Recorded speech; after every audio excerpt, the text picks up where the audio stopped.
want it now and I ain't never gon' back down. I want it now and I ain't never gon' back down. I want it now and I ain't never gon' back down. I want it now and I ain't never gon' back down. I am no regular citizen. Do you understand what you witnessing? You cannot tell what the difference is. I want it all and I'm winning it. I do not care about opinions. Time to make a few decisions so I can take a position. I'ma go get it, I'm punching and kicking. I keep on moving, they offer me. Just do it and stop at our talking G. I'm not expressing no modesty. I can't see nobody stopping me. If there's a problem, I gotta solve it. Straight to the top, I can't see myself falling. I gotta grab it, there's no time for stalling. Number one stunner, don't have other options. Now I'm fired up. I'm sorry, brother, your time's up. I see the top and I climb up. I came from the ashes, I rise up. Rise up, rise up. I want it now, I gotta rise up. Rise up. I want it now, I gotta rise up. Rise up. I want it now, I gotta rise up. Rise up. I want it now, I want it now, and I ain't never gon' back down. I want it now, and I ain't never gon' back down. I gotta go for the gold. I need to switch up the mode. I'm gonna win on my own. I'm in a whole nother zone. I reached the pinnacle. I don't have time, this is critical. It's time to finish you. I don't care who I just did it to. I gotta go for the gold. I need to switch up the mode. I'm gonna win on my own. I'm in a whole nother zone. I reached the pinnacle. I don't have time, this is critical. It's time to finish you. I don't care who I just did it to. I want it now, I gotta rise up, rise up. I want it now, I gotta rise up, rise up. I want it now, I gotta rise up, rise up. I want it now, I gotta rise up, rise up. I want it now, I gotta rise up, rise up. I want it now, I gotta rise up, rise up. I want it now, I gotta rise up, rise up. I want it now, I gotta. I want it now and I ain't never gon' back down. I want it now and I ain't never gon' back down. I want it now and I ain't never gon' back down. I want it now and I ain't never gon' back down. Said I'm fired up. I'm sorry your time's up. I see the top and I climb up. Came from the ashes, I rise up. Rise up, rise up. I want it now, I gotta rise up.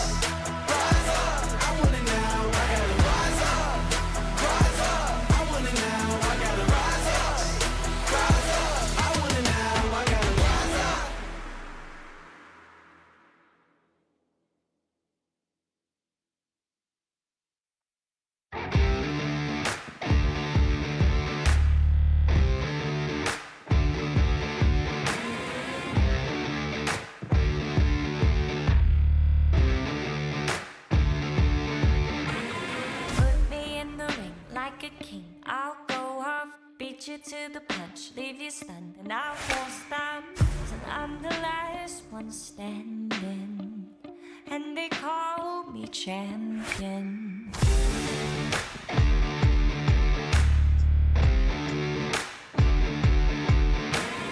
When it's do or die, everything's on the line. I won't back down until victory is mine. I'll be the last one standing when they call me champion. You know it's a matter of time, a matter of time, before I come to get what's mine.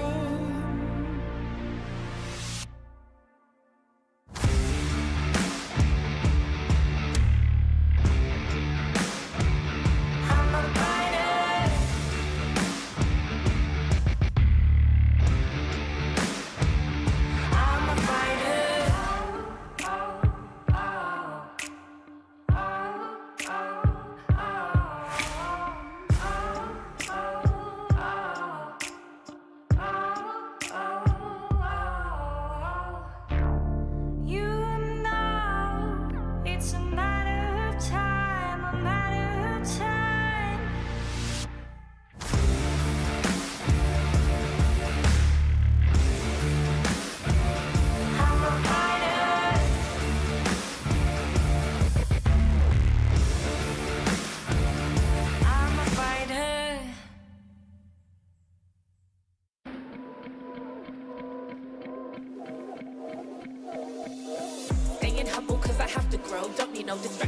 gotta go in my flow, keeping hopes high, gotta try and survive. It's my life, so I strive to be the best, and I say that with my chest. Now I'm rising above my station, no limitations. When they assign me to win, I'm ready for graduation. Trained up, prepared for every situation. Don't be confused, just say congratulations. This is God-given, ain't no restrictions. They always talking but ain't got no diction. Airy fairy with it, but I'm scary with it. You'll get buried in it, horror like I'm carrying it. On the mission, be the best, not like any of the rest. Got the goals, ain't got stress. I already made the cut and I already passed the test. Now you already passed the test. Now I'm rising above my station, no limitations. When they assign me to win, I'm ready for graduation. Trained up, prepared for every situation. Don't be confused, just say congratulations. It's time to deliver, sending shivers through your spine. Never give it up, never give it up. My mind is clear. I'm the winner, this is mine. Never give it up, never give it up. It's time to deliver, sending shivers through your spine. My mind is clear. I'm the winner. This is mine.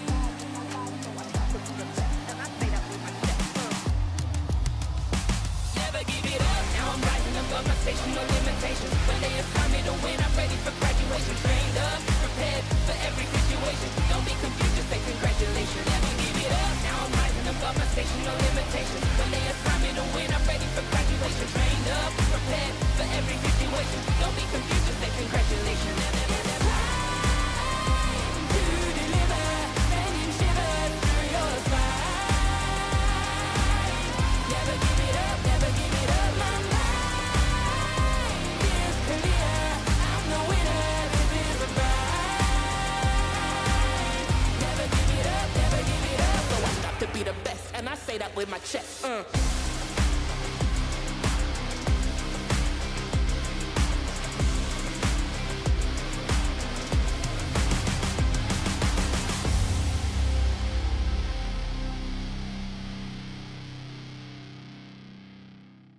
Ready right now, ready right now. Came for the win, gonna win hands down. This ain't a game, where's my motherfucking crown? Give it to me right now, let me grab it right now. Ready right now, ready right now. We don't ever lose, cause we got it right now. Push you in the face with a score right now. You don't like the way it is, come and see me, you a clown. Ready right now, ready right now. Ready right now, ready right now. Ready right now, ready, ready right now. Hey, ready right now. Ready right now. Ready right now, ready, ready, ready, ready, ready right now, ready right now, ready right now, come and see me, you a clown. Ready right now, ready right now, ready right now, come and see me, you a clown. Ready right now, ready right now, we came to win cause the winners hands down. Ready right now, we came to win cause the winners hands down.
everyone strive to reach the peak.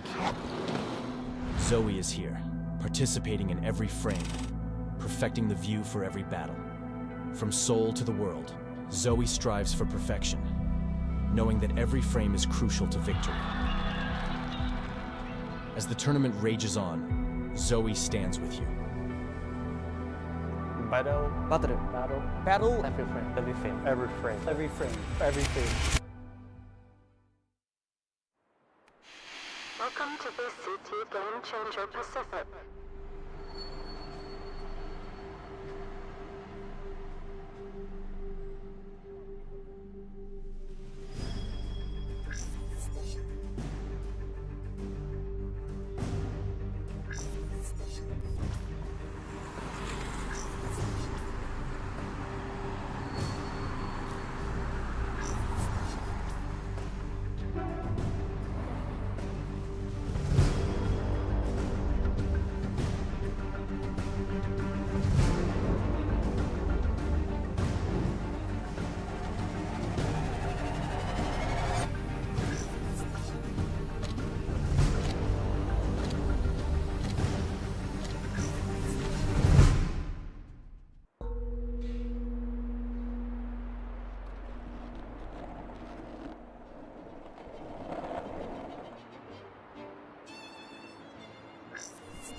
Right now and prepare for the duel.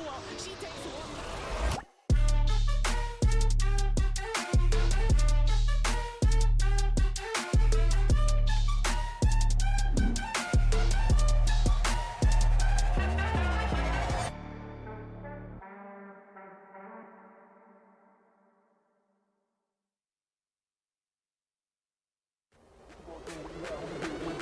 Of the day, it's day number 1, everybody. MIR Gaming from Korea, perfectionist from Southeast region.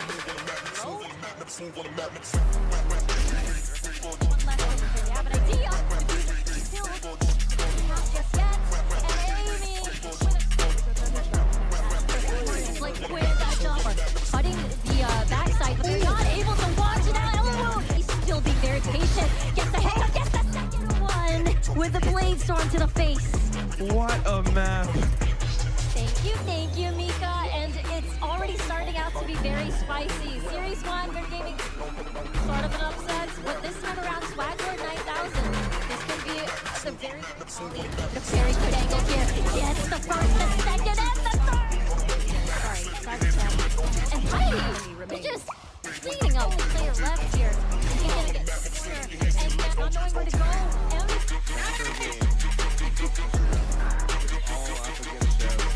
Very confident. She's not going to stop. She wants to continue her onslaught. Even if she may not have a lot of bullets to rush through. Little attempt from Swaglord 9000 with a lockdown, but then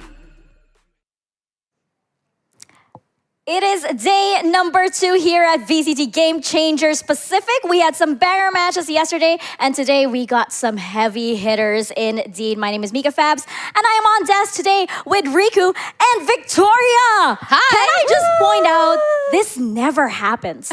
I kind of want, can we take a screenshot of this desk right now? Because this never happens. Victoria and I never ever get to share a desk. So I'm so happy that this finally happens.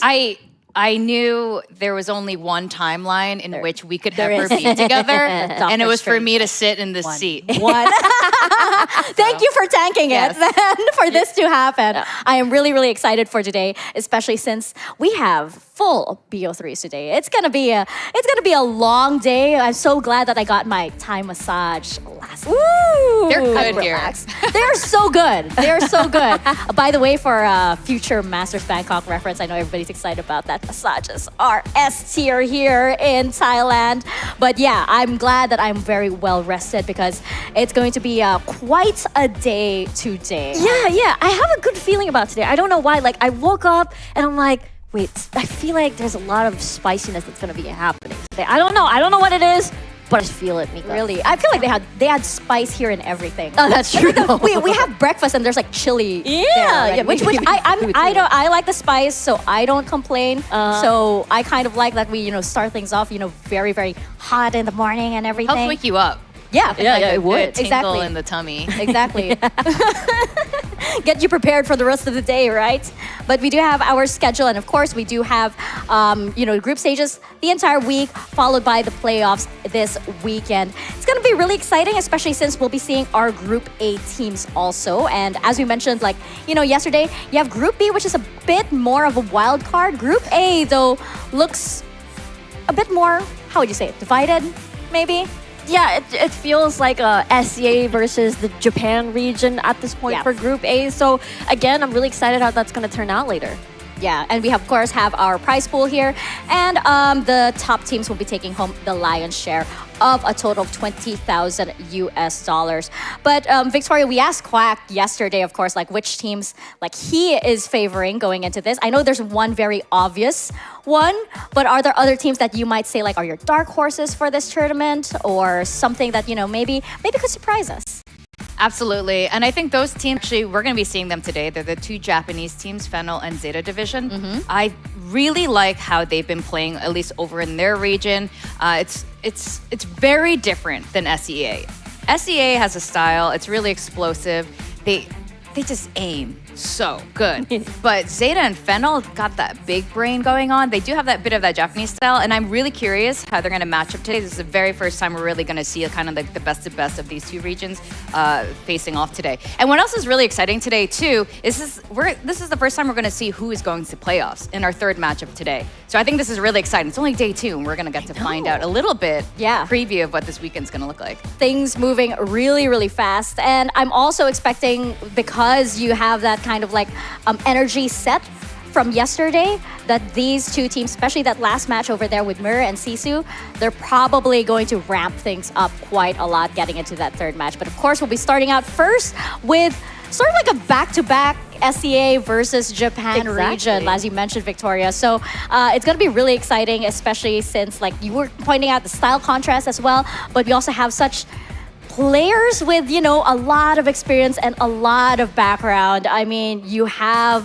the highlight players from former championships of yesteryears, right? Now entering this tournament. Yeah, exactly. And we have really big organizations from Japan coming in for our top 2 of their region, ZETA and Fennel. Again, these 2 organizations are constantly, in Challengers Japan. So there is that. We talked about the backing as well from yesterday. It's going to be really important. It will come into play in a lot of the high pressure matches. Yeah. And Victoria, are there any teams in so Group B is kind of shaping up, but are you also on the Zipto Esports is probably going to win everything kind of train? That's a really good question, and I've been mulling over it. And I think if there's any team that could do it, it's within their current group. What I've been hearing from a lot of Veneri's interviews, they are so confident right now, to the point where she's like, we only practice in scrims. We don't practice after scrims. That is a crazy level of confidence of how good you are. But at the same time, when you're never pushed, you're never punished, you don't get to learn from those mistakes. They talked about that. They dropped one map in the last split, and there were a lot of learning lessons there. So I think if there's anything that's going to topple them, it would be that. Just the experiencing of being pushed against the wall and learning from those mistakes. But I'm really excited for everything happening today. I think this is exactly where we're going to see that push. Yeah, and as you're seeing, you have ZETA and BOBA now entering the stage or our arena. And this is another case of styles that we see so often in international land that get to clash, because they don't often get the opportunity to play against teams from other regions. And now we only get to see that here. We have, of course, Gohaibi there setting up, and Delby as well. So it's going to be really interesting to see the form that these ladies are in today. What I really like about these two teams, they're both really experienced. If you kind of add up their experience there, but the difference, I think that will be the difference maker. ZETA Division, they've been playing together for at least the last 2 years, the core roster anyway. And while BOBA has a lot of experience collectively, they only kind of came together sort of last minute for this tournament over the last 2 splits. And fun fact, this is Delbisky's first LAN, first offline. Yeah. The rest of them have experience on some level. Yeah. Delbisky, this is her first. I like how you brought that up, because honestly, when we look at the rest of the Game Changers rosters, there's a lot of teams that use Split 1 as, this testing ground. Do we change our roster? Do we not? And a lot of the teams come stage 2, there's one player change, there's a couple of big shakeups. But just as you said, Zeta Division is one of the big differences here. And the theme is they've been basically together, they've been winning together, and it's like this formula works. Why do we have to change it? Yeah, I mean, that is why, they've been so dominant in their region, right? I believe they're also very nearly at champions in Sao Paulo last year, just losing to EDG in the East Asia Game Changers. But this squad also has a lot of really good players. I know a lot of people probably have their eyes on SISU, who is not only the first, I believe she's the first Japanese female solo Radiant player, which is a huge testament to her skill. She also put up numbers in the grand final. For me, I actually really like UR's playstyle. I feel like she's one player that's really that we should be watching because she's so good at the cleanup, kind of like a bodyguard for the whole team. So I don't know. I think that this team is not exactly the kind of team that you can do the typical SEA style where you're just going to rush in and hit them head on. Yeah, I agree. And honestly, when we look at her meta as well, like her picks, she does play a clove in as well, not only being an initiator, but as well having to shake up the compositions on some of these maps. Yeah, I completely agree with you guys. Duelists are super important, especially in Game Changers, but for Zeta Division in particular, it's their support players, whether in form of initiator or controllers. UR and Moko, if you looked at their stats just now, they were near the duelist role there. They are fantastic at supporting their duelists there. And Ascent is their strongest map. In a way, this is almost not surprising to me because they are Zeta Division. They have definitely gotten advice from Coach Carlisle, from the Zeta Academy, and Zeta is also known for being pretty damn good on Ascent. Yeah. They kind of carry on that legacy, I guess. Yeah. But also, you're right, pointing that out. They do have access to those resources, right, as being part of the same organization. And when you mentioned earlier, Vic, about, these two regions kind of, or the Japanese region rather, being more solidified, and then you have the SEA teams, which are kind of like you mentioned last segregation year. here and there. More like a salad in a way, right? Yeah. So it's interesting to see because it's a complete style clash here. And of course, when you have BOBA, love the name, you see the names that used to go against each other on teams like RQ Kaguya. You have SMG, right? And you have Full Sense Sapphire. But now they've assembled into this super team. I'd say that they're one of the favorites in this tournament, but it's a question also of have they truly arrived, or because they are, they weren't the top seed from the region. Yeah. They still have a score to settle with teams like SISU and SIPTO. So it's like on paper, this is amazing. Yes. But can they actually perform when it counts? And honestly, I really like how you brought that up because BOBA came from back-to-back losses here. So hopefully they're able to, get those, problems. But I think the most glaring problem, I suppose, is that when they went up against SISU, they were already match point, and constantly SISU would just force an overtime from them. So I do feel like the problem lies in having to finish off these games. And I think this match is going to be one of the biggest tests for them for sure.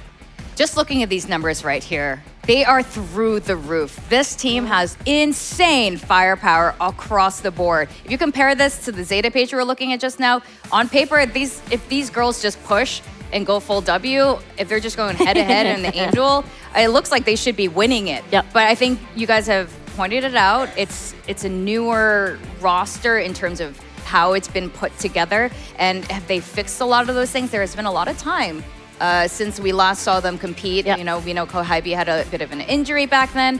And I know at this point, they finally met in person. This is the first time they've met in person, which is kind of the beauty of this event right now. The fact, again, we said this yesterday, guys, this is the very, very first Game Changers LAN, regional LAN. It's insane. So it's so cool that these girls are getting to meet in person for the very first time. So they've been bonding. I had a little chat with them. They've been actually, they tried at least 5 boba, like I'm not kidding you, 5 boba places. Living up to their name. Already. Whoa. Yeah. And they plan to try more. They're a lot. Wow. Wait, They're it's a lot. just like technically the third day that they're here at 5 boba places. Yeah.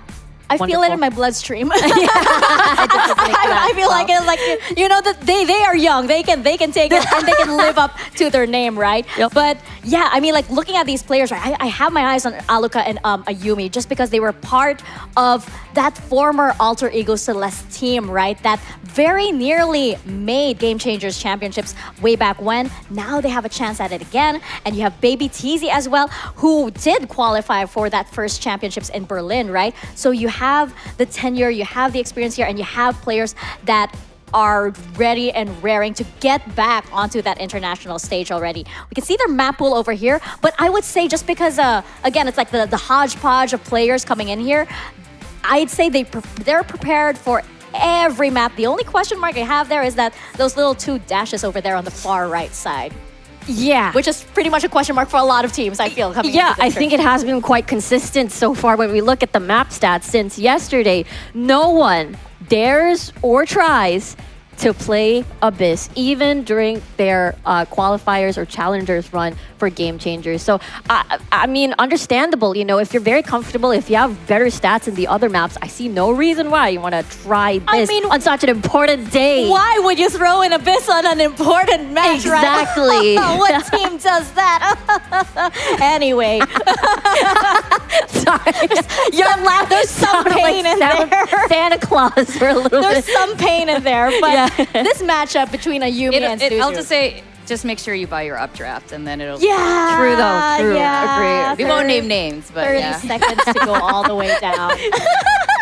Surely this shouldn't happen to Ayumi and Suzu over here because these two ladies, they are so good. They're usually the ones leading the charge, especially since Ayumi, she's so well known for being like one of the best duelists in Game Changers ever since the very beginning. She's known for those flashy plays and those amazing op plays. I'm so excited to see her perform on stage. Exactly. Suzu as well, I think she does have a lot of, what do you call this? Big carry potential, especially on maps that they're comfortable with, and especially on the Jet. Suzu had this crazy 4K during the finals when they went up against Fennel, and it just happened within like 2 seconds for some reason. And then again, Bladestorm plays, I really expect a lot from Suzu later on. Yeah. What I think is going to be really interesting with these two, we've seen the rise of Neon and Yeah. how impactful Neon actually is in Valorant ever since she got those patch changes. And only Ayumi has really shown Neon recently in the SEA Game Changers, but Suzu has yet to reveal any Neon plays. She's kind of a classic like Jet Rays player, so I think this is something I'm going to be looking for going into this. And also looking at how they go into these duels, how they go head on. Ayumi is definitely a sharp shooter, but Suzu, I like how she works together with her team. So again, like I'm looking at ZETA's support players. I'm actually looking at both sides of how they're going to initiate for her, how they're going to set her up for success. And I think this is what really will make the difference between these two teams, because right now the Game Changers or players are getting to this mechanical level. But how do you come together with the rest of your team? Yeah, and that's a big question for BOBA especially because like as you mentioned, ZETA, they're probably closer to like that hive mind mindset. Yeah. Where everybody's on the same page, more so than BOBA is. So how is that going to translate to the stage? Those are big questions that are going to be answered. Clearly, I think that BOBA is going to translate that pretty well. But I can see why you guys, do favor ZETA, especially since, they've been such a solid core, for the better half of the year already. Yeah, exactly. I just want to point out that since yesterday, we still haven't had like a unanimous desk. It's not scripted, guys. It's not. Every time like a surprise happens, it's the someone's host's different. job to I am here to deviate. I don't know. I just really like how ZETA plays. I'm really impressed of how they went up against Fennel, the way that they're very extremely coordinated. And not only that, they're also very capable of the flashiness. And I'm a fan of the flashy plays as well. So, I lean towards a little bit on ZETA, but I can see that BOBA, despite coming from a loss from their, Game Changers Challengers run, I did feel like they were able to use that because they're exposed a little bit on their weaknesses and work on it. Honestly, if after seeing the map vetoes, my prediction could change. And also depending which side, attacker or defender, that they're coming on, because BOBA is much better on the attacker side. So let's see. That's right. I mean, things could change, today. I mean, we're not exactly sure what these teams are going to bring onto the stage, but we are about to find out as we head into day 2 of VCT Game Changers Pacific, which starts right now.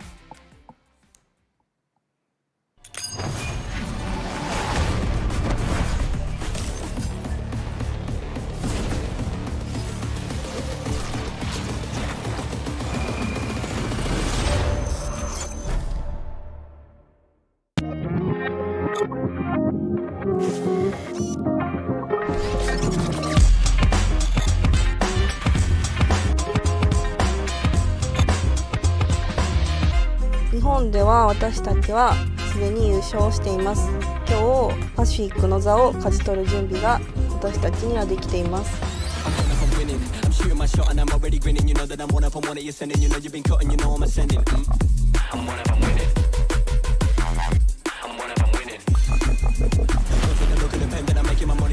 今まで私たちと戦ったことないし、あんまり自信持たない方がいいんじゃない？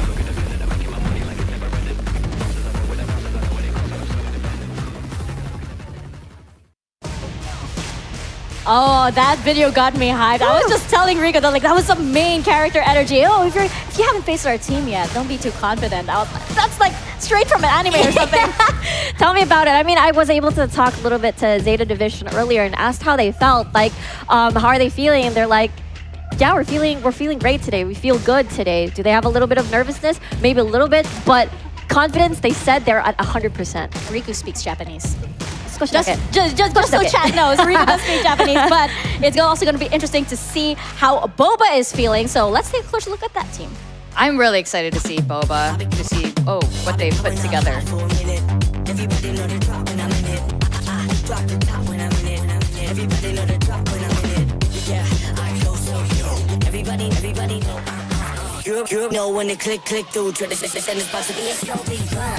We are here to take revenge and to defeat every team in our own way.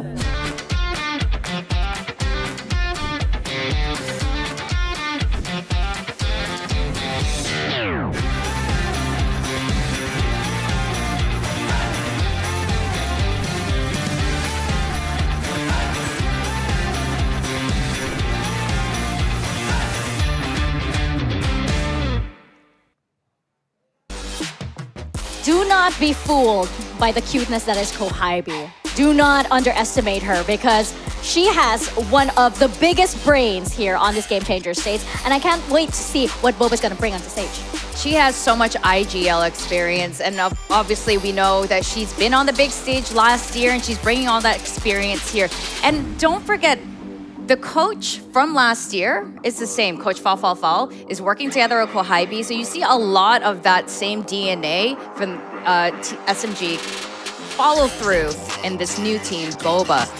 What I think is really interesting now, we're talking about a playstyle between the two different regions. BOBA has gone to scrim a lot against T1 Academy. They've also scrimmed against MIR. The Korean team, they've also scrimmed against ZETA Academy as well, so they're quite familiar with it. Yeah, that's going to be really interesting, especially since having that experience and having that practice is going to be, very, very important, especially since, again, we keep talking about the clash of styles that's going to happen. That seems to be our theme throughout this whole, throughout today, actually. And I like that you brought up Fal, right?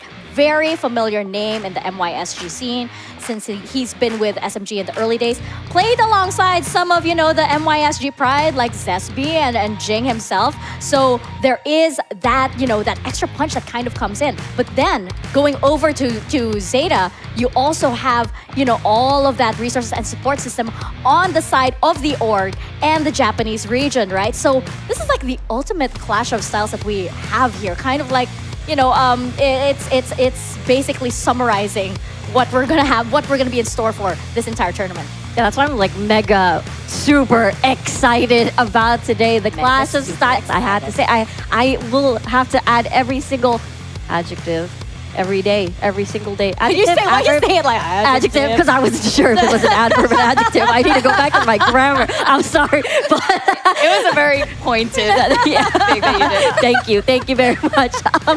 But yeah, because when we look back on the adjustments or the growth of the Japan region in general, there's a little bit of having to play for time, extend the timers, try to play the mind games and keep your opponents guessing, keep them on their toes. Meanwhile, for BOBA, it feels like everybody's capable of having a lot of solo lone wolf plays. They're all very capable of like the pew pew pew style, and therefore I'm just really excited to see that. Speaking of the pew pew pew style, gotta love the tandem of Aluka and Ayumi. Yeah. They've been, playing together for a really long while, and that initiator duelist setup just works so well. You see it on the other side as well with Sipto, right? With Ineri and Alexi, it's just that chemistry just works so well for these teams. And for BOBA, that's like, like they're kind of dual wielding with these two, right? Yeah. Especially since like, hey, we don't know. They could bring out the double duelist. Yeah. They've done it before. That's They've done true. it before. So now as we head into map vetoes, we wonder what we are going to get today, especially since, I feel like these teams could still throw, a wrench into our suspicions, into our expectations. We don't exactly know what they prepared for this, especially since you might perform well in your region on one map and then decide like, okay, maybe if we're going up against an SEA team, we'll pull out something else entirely. Yeah, that could completely be the case right now. Because within your region, other teams are so familiar with you, so familiar with their play style. So you got to just do what works. But coming into this event, it's a completely different ball game. And there are lots of things that these guys haven't even shown within their own regions. So I can imagine that something could be happening at some point in this tournament. But what I really like about BOBA is how they're just so Southeast Asia. They're so improv. They kind of like make do on the go, on the fly, which is probably why their attacker-sided wins are so much higher than their defender-sided, where they react rather than are proactive. But with ZETA Division, they're just so this Japanese meticulousness. Their playbook is so deep, and you can see it there. They have all these set plays, and it's beautiful. So to see these two styles match up is going to be so much fun. It's so much fun whenever you see it anytime in VCT. So to see it happen here again, I want to see the map pick so I can see if my predictions can be truly off. If you switch or not. Yeah. It's that kind of like you mentioned, Vic, like a kind of improv-ish style where they're so quick to react to everything. Yeah. They're so quick to adapt as well. So we're going to see as we head into the map veto, we're not seeing bind. BOBA is banning that out. But for ZETA, Icebox banned out as well, which, like you mentioned earlier, Riku, wouldn't be a bad choice. It's not a bad choice for them to ban out Icebox. Yeah, absolutely. I mean, the understandable thing from Bind, I mean, they had a hard time against SISU when they went up against them at Challengers. Hey! Wait, hold... What? This is a ZETA pick.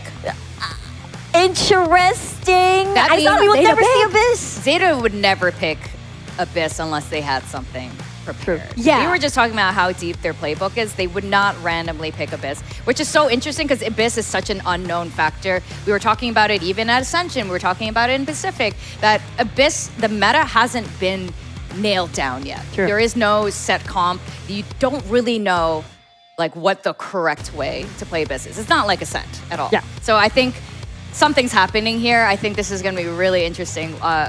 I'm so glad also it's our second map, so we are definitely going to see it. It's not a starter map.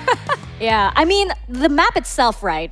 It's like you play on this map, you're up to something. Yeah. You are up to some mischievous shenanigans. Look at that. Yeah, that was so sneaky. That was very sneaky. It's like, ooh, we've got something up our sleeves. But first, we are going into Haven. And this is also interesting for ZETA because we haven't exactly seen this roster on Haven at all. Okay, ZETA has not played Haven since last year. Yes. But they did have the same core roster. They played those classic comps, but I'm sure a lot has changed. They were playing that Jet. Are they bringing out the Neon? So this is what I want to see from ZETA, because if they use the same comp with Jet, I think working together with that Breach, it's like slower on the rotations. With Jet is really, you have a lot of explosive plays, but I think when you have a 3-site map, and you have an agent like Neon, things are very different now. So is this a full mirror matchup? It is a Cypher versus Cypher. Killjoy. Okay. It's a little bit of a difference with the Cypher and Kohabi on the Killjoy instead. But yeah, I think this is going to be very exciting, especially, you know, looking at our head-to-head, which is Ayumi and SISU. Both on that neon, you know, switching on over from the Jet or like the Rays. So this is going to be very, very exciting, especially from like all the Neos plays that we saw yesterday. So ZETA's going to have a bit of an advantage here. BOBA is quite strong on this map, but they did go OT both times, winning one, losing one against SISU. So they've showed a lot of tape for ZETA, which they have surely studied and have found something to counter it. But again, I'm really glad to see the Neo on that side. Yeah, it's that prep again, right? Because you have tape on this one team, and with this other team could be unknown with how they plan to execute this, but we're gonna find out exactly how as we head into Haven. So Victoria, Riku, the floor is yours. Yes, the floor is ours. And today, ZETA Division versus BOBA are going to go head-to-head. Victoria, I'm so excited for this. The clash of styles. And we're going to find out Neon versus Neon, baby. Yeah, this is going to be a lot of fun, especially because we haven't seen ZETA play Haven for a whole year. This is the very first time we're seeing them bring it back out, you know, from like dust off the old map and bring it out from retirement. And they're bringing their best foot forward. Maybe they were hiding Haven for the entire year to save up for this very opportune moment. But of course, it all begins here. ZETA on defense, BOBA on the attack, and we get to see immediately over here on A lobby stack. BOBA's going in hard here, and this is where their strength lies. You just gotta attack the weaker sides. So probably gonna go in and get that info. Let's see here. It all begins now. Still, the smokes are coming through. The stuns are coming in. Backside doesn't really matter as UR is going to be forced back instead. Spike. This is how ZETA does like to play. They do play it safe, especially on that defense side. They collect their forces, and then here they go. They're going to set it up for that retake. Here we go, Suzu already gonna try to dash in, but is held back by a lot of these players. Aluka trades all over the place, 3v3, Kohaibi coming in massive, but Suzu, she's still pretty much alive with the headshot. It's gonna finish the job. 3K for Aluka, BOBA wins the pistol round. Yeah, I really like this site take right now.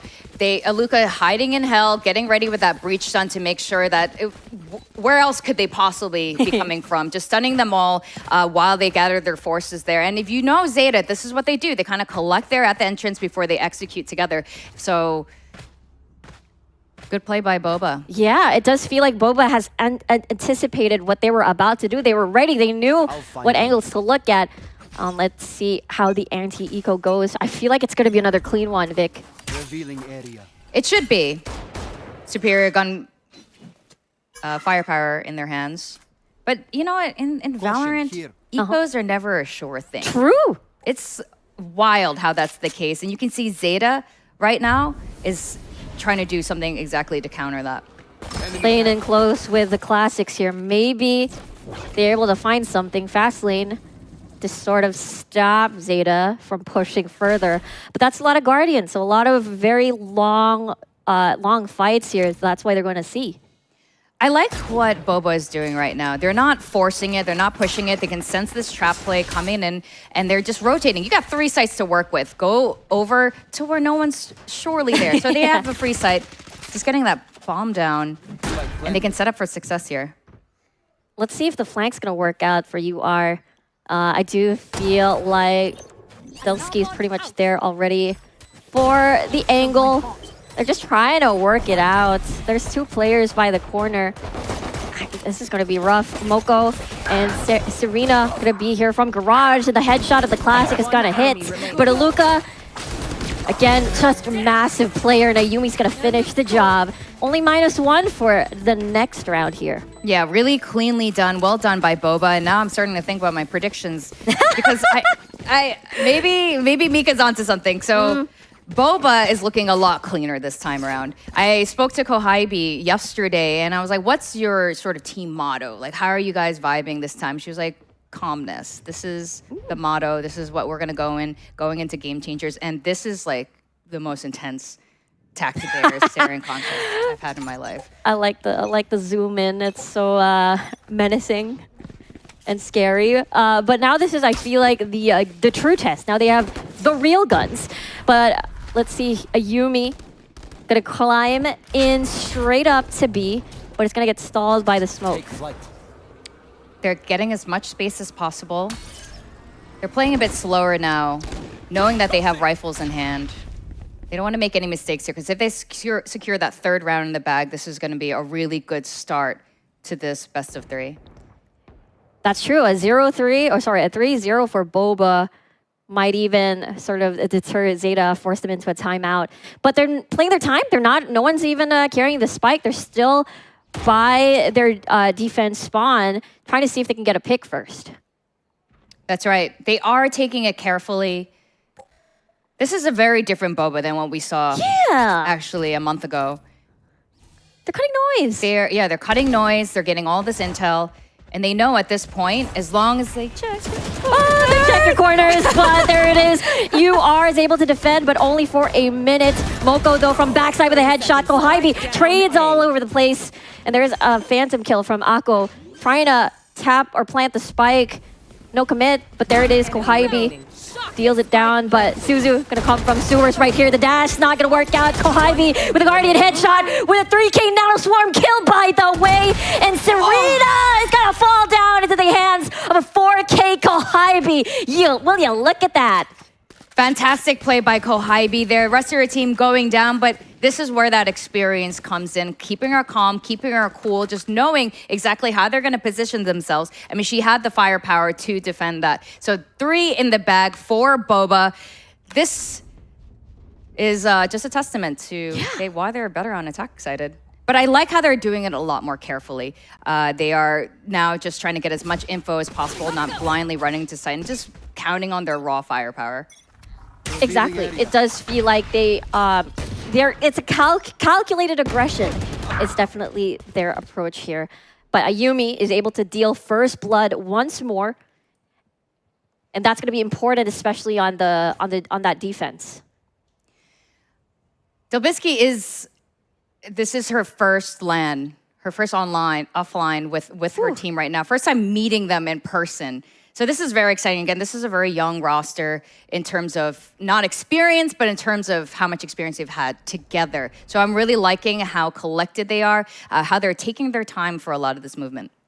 That's true. I mean, it does feel like the collective, like the collective experience from the stage, especially when we talk about Kohaibi, but then having to pass down that wisdom, I suppose, by combining forces. But they're still taking their time still, but SISU into the corner here. I don't think they expected her to be there with a stinger play, using the fast lane to come in close and get that free upgrade. Is going to work out. 30 seconds on the clock. They're going to have additional pressure, but the flash, it's going to flash everybody. Good flash by Akko. Sheriff shot as well to finish the job, and Paranoia may not hit, but Moko is there to save the day. 3v2 situation. Delbisky, really important kill onto SISU, considering that she has been very pivotal on some of these rounds. But here we go, Kohaibi. She has been the playmaker. Delbisky and Kohaibi tag teaming together to make this a 4-0 start. This is so interesting. Finally seeing ZETA go against BOBA, because what ZETA, they are completely dominant in their region right now, and they're so good. They're so clean with their utility, but it seems like it's not enough. They are thinking, they're reacting a little bit. They're like reaching that playbook. Which one should we be throwing out? So you pointed out Akko's beautiful blind there with them coming in. Moko there as well, also throwing out her smokes, but it's almost like a little too late. They're being a bit too reactive. I want to see a lot more proactivity from ZETA, which is exactly what they're doing right now. Exactly. Overdrive activated. SISU, fast lane over fast lane. Moko by window, but it's not going to work out. Runs out of gas. So Yumi takes advantage. The headshots are painful. Headshots are painful, but I guess you don't really feel them too long, right? Kind of just go down. Instant death it is, and Ayumi has done it again. Akko is gone, and here comes the flank from Serena, but I'm not sure if that's going to work out, especially the other UR going to come from Link. Careful now.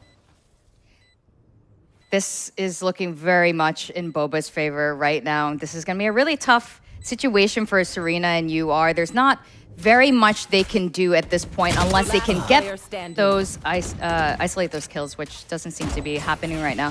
So ZETA, while they were being a lot more aggressive, like pushing down that mid, they didn't have a lot of control. I didn't see the kind of util usage. I want to see more coming from their two initiators, getting that info, because if you just come on head on, BOBA has obviously been hanging around spawn waiting to see if something happens. So they just have to be a little bit more have more tactics before pushing out. I 100% agree with you, Vic. You're right. I feel like maybe they're leaning a little bit on the element of surprise, but just as you said, they've been hanging out around spawn. So they've been anticipating that move since round number 1 even.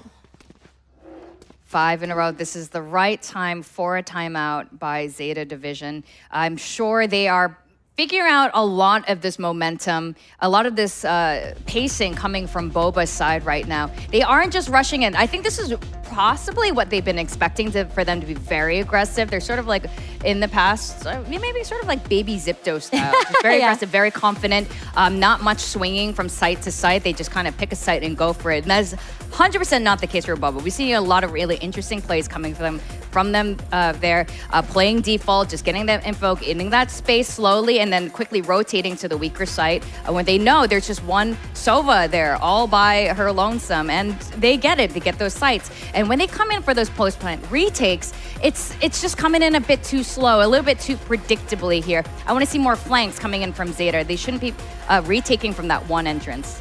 That's true. It does feel like every single time they try to set up for a good or decent retake, it's already -3 from the hands of Gohaibi, Delbisky. Like everyone from BOBA gets a piece of the pie, which makes it so difficult if you're just having that numbers disadvantage after. Yeah, so I hope they figure something out here because, I mean, it's going to get a little uncomfortable after this, but it's also going to be tough because BOBA has a lot of ults online. Yeah, it's a little bit of a broken bye too for ZETA. Maybe SISU can try this long attempt again, maybe catch someone off guard, but no one's taking the mate here from BOBA. Seems to have realized BOBA's distinct preference for A. You can see they're getting ready with that aftershock. Let's see. I don't think Baby TZ is going to spot anyone out, but I'm sure they're worried that maybe SISU might stay in the same box again. Oh, this time around gets to spot out SISU. The stun's going to come through. Paranoia's not going to hit anyone, though. SISU closes the gap by dashing in, but someone's behind her, and that's why she falls. Ayumi, Aluka, they are going crazy right now, and it's still... The fights are just at spawn, Vic! This is insane, and they're just quickly going over to the C. They're like, we don't need to be here. We already took down who we need to take down. Just quickly rotate over the C. No one's there, surely. You have a Serena all by her lonesome. And this is looking so good for BOBA right now. They're pushing well into their spawn, just going for those kills, just finish them. And that has been the pattern for the past 6 rounds in a row. And understandably, maybe because it's a broken bye, that's the reason why. But even on their bye rounds, the fight is always at A lobby for like the nth time. I was commending ZETA Division earlier and how they are so good working together with their initiators, working with their support players for their duelists. And I'm not really seeing that come out too much here. I can see the attempts at it, but they're not clearing the right corners. BOBA is just waiting for it. They know this is going to happen. So I don't want to see their duelists going in alone. That's true. Moko's usually there right by SISU, and we're seeing less of that happening here on Haven, which is, of course, understand a little bit harder with this giant map.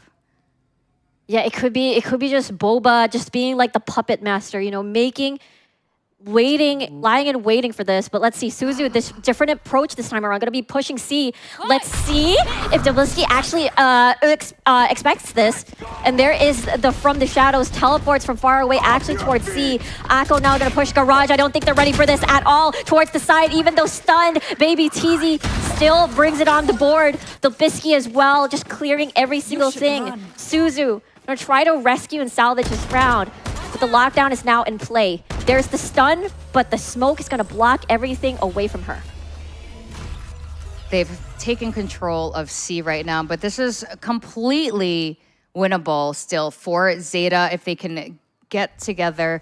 I just wish SISU, she seemed to hesitate a little bit there. She saw that Delbisky was about to TP away across that map there. I think they're starting to get in their own heads a little bit and hesitate a little bit too much. I agree. Looks like they might... He's saving. Maybe they will. Maybe a bunch of exit frags is important because for it has been a rough. They bought a broken by a little earlier. Kohibi already has the angle fast lane activated. SISU is in alongside Serena. Mocha with a kill, and important as well. Serena and SISU, the three lone players alive, is able to break momentum and get their first round win. That was a fantastic play there, using that neon wall to get that space onto site. Moko teeing up her paranoia to flush out the back of site there. And yeah, this is the kind of coordination we want to see coming from them. It is worryingly a little bit slow. Yeah. But maybe timing is everything in this case, because it definitely got BOBA wondering a little bit where they might be coming from. Yeah, I love the instincts there. Akko getting that kill. I have access to Rolling Thunder. I'm gonna press it now, and then that's the reason why BOBA couldn't really react after that ult. Oh, might be a faster approach again this time around. Ayumi forced out of there, chunked a little bit, but Akko already pushed further onto Sewers with a headshot on the Phantom, including the Chaos Nest that is brought by the Hunter's Fury back to back, and Akko saves her own life and then getting 2 kills. I'm really liking that set play that they had there on A, getting a little bit more aggressive, getting those first picks immediately off the bat, knowing that they like to wait there on A. Yeah. On A main. And we thought that BOBA was able to already figured it out, despite trying to see that multiple times. But the extra layer really helped Zeta win that, well, 1v2. Going for that garage control. They're rotating, trying to find space on somewhere else. I think they got a little spooked after that, the A damage. Wow. Oh, SISU, great flank. I agree with you there. Baby Teasy. Get a beautiful trade nonetheless. Akko down to 26 HP. Still has a lot of work to do.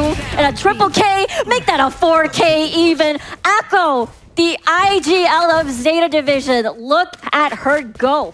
I'm liking this from Zeta. They are not just hanging around their defense, they are moving around the map. They are trying to get as much info as possible. They're not waiting to react. And this is, at this point, they could tell that this is not how it would be working against a team like BOBA. It's going to be a waiting game who makes the first mistake, but Zeta decided to take the control back into their own hands. And if they keep doing this, this could easily flip. Yeah, you're right. The way that they flip around positioning, it's not SISU this time on A lobby. It's actually Akko, their IGL, the one who sets the place for the duelist. Might do it again. It's switched up with SISU back on Sewers, but the respect is there, so I'm going to back off.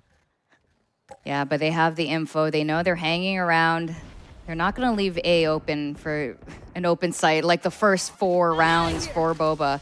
For the taking. Here to come head on against BOBA, defend their turf. Yeah, it is going to be A.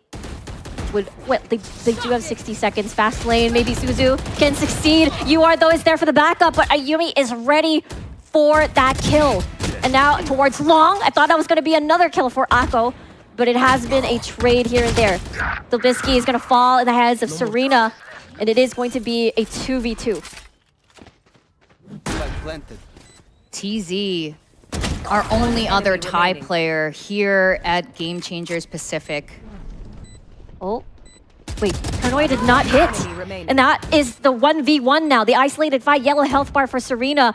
She has an idea where Kwaibi is, but there's still that bait. And that's a really good job by Serena to win that 1v1. And 3 in a row, Vic. They're coming back in this game. Yeah, 3 consecutive rounds. This is huge for Zeta Division. And you could see Serena there. I think it was a bit of a shock, I think, when they were kind of went head to head there on that final round. This is so important for Zeta to get that in the bag. And now, understandably, BOBA wants to kill this momentum because Zeta is definitely finding it here. And you got to stop it. You got to stop it Yeah. Nip it in the bud. Yeah, cut that the electricity that is building for sure. Considering the fact that I do feel like there's not a lot of changes to their movements, is that I do feel like the confidence in the aim for Zeta has been much higher compared to the first few rounds of this map. Yeah, that's right. Usually it always takes a player, like one player, to make a very amazing highlight reel. Yeah. Right? You know, sometimes heroics aren't the best way to win a game. Yeah. But as a viewer, it's great. As a caster, it's even better. But sometimes your team just needs that sort of inspiration, that motivation. Like, look, guys, I've just given you a second life, a second chance. Let's go get it. And you know, that adrenaline surging through your veins. Because I think right when you get in your heads after multiple round losses, again, while these girls are very experienced, at the same time, this is the first Game Changers Pacific LAN, or the first Game Changers LAN ever. And just being on the stage is a very different experience. You guys were talking about it yesterday. It's just that sort of pressure is very different. Some people thrive on it after a time, but I think this is your very first time. It's always a little scary. A little nerve-wracking. Ayumi, oh my gosh! They're putting the dial up on the aggression, and SISU was ready for that. She's gonna dodge right back. But Kohaibi now with a far lurk. Usually she's with the team, but this time she wants to do the lurking. Let's see how this pans out. Yeah. Delbisky going together here. With their paranoia together with Aluka's blind, this could be a very interesting execute. Oh, SISU, you see me at A long. Surprise, I'm now at B. That's how fast I am.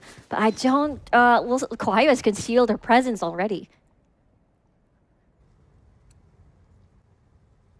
You can see the paranoia teeing up there, trying to clear out some more space onto site. Aluka saving that blind and rolling thunder. Probably we're going to reposition in hell again. That was a very important kill by Moko. They don't have to worry about their flanks no more. All they can do is now focus in front. Here comes the flashpoint. All the utility in the world. Paranoia coming through. Fast lane as well. Good scan. I'm gonna slide and look at hell. And they are rewarded with a kill. It's one at Graffiti. SISU with a transfer with a triple K. And there we go. Zeta continues their streak over here. That is fantastic. This is the utility usage that Zeta has really nailed and locked down. You see it coming in together perfectly on this post-plant retake. This is what they excel in, but they have to do it a little bit faster, a little bit more confidently. And that was perfect, just a perfect retake by Zeta Division. And now they have all their ults online, mostly anyway, 4 or 5 of the girls here. And surely the Masters, the utility, have something up their sleeves. Yeah, this fast lane having to divide the entire area has been so pivotal in a lot of these retakes. It happened before in C, and it's happened again on A. Standing ahead. It truly is an A thing, huh? It is. A is just, you know, the sight of the hour. Yep. It's on trend. It's on TikTok. People like the A. True. It was a trend last year too. I remembered Kohaibi. We might see a part 2 of her lurk. She has been switching it up and very confident with her aim. But she might get surrounded. Look at this though. They spot her out and Moko finds her again. Delbisky about to make contact. Nicely done. Paranoia out of the way, but is not blinded, by the way. Serena, really important frag there. But the spike is now planted. The retake is in place soon, as there's 3 members coming through. Nice scan. The stun even follows up. Yumi with the kill. They'll reposition onto Heaven. So now it is going to be more front-facing of an encounter. No one's going to be on Link. There is the Rolling Thunder. The knock-up is there, but Aluka is not stunned at all. Baby Teasy with a kill. Aluka follows up. All up to Moko to do the heroics here. She has 93 HP, still pretty healthy if she lands all her shots, but if you're surrounded, it is no good. BOBA cuts the momentum of Zeta this time around. Last round. I really like what BOBA did there. They knew that all those ults were online, and the way they ended up taking that site, putting that spike down, they pushed well into spawn, looking for Zeta, anyone there, making sure it was clear, but also just avoiding the inevitable Rolling Thunder that would that would almost obviously be taken for the post-plant retake. They dodged it and just went in for those kills. Yeah, 100%. They pushed.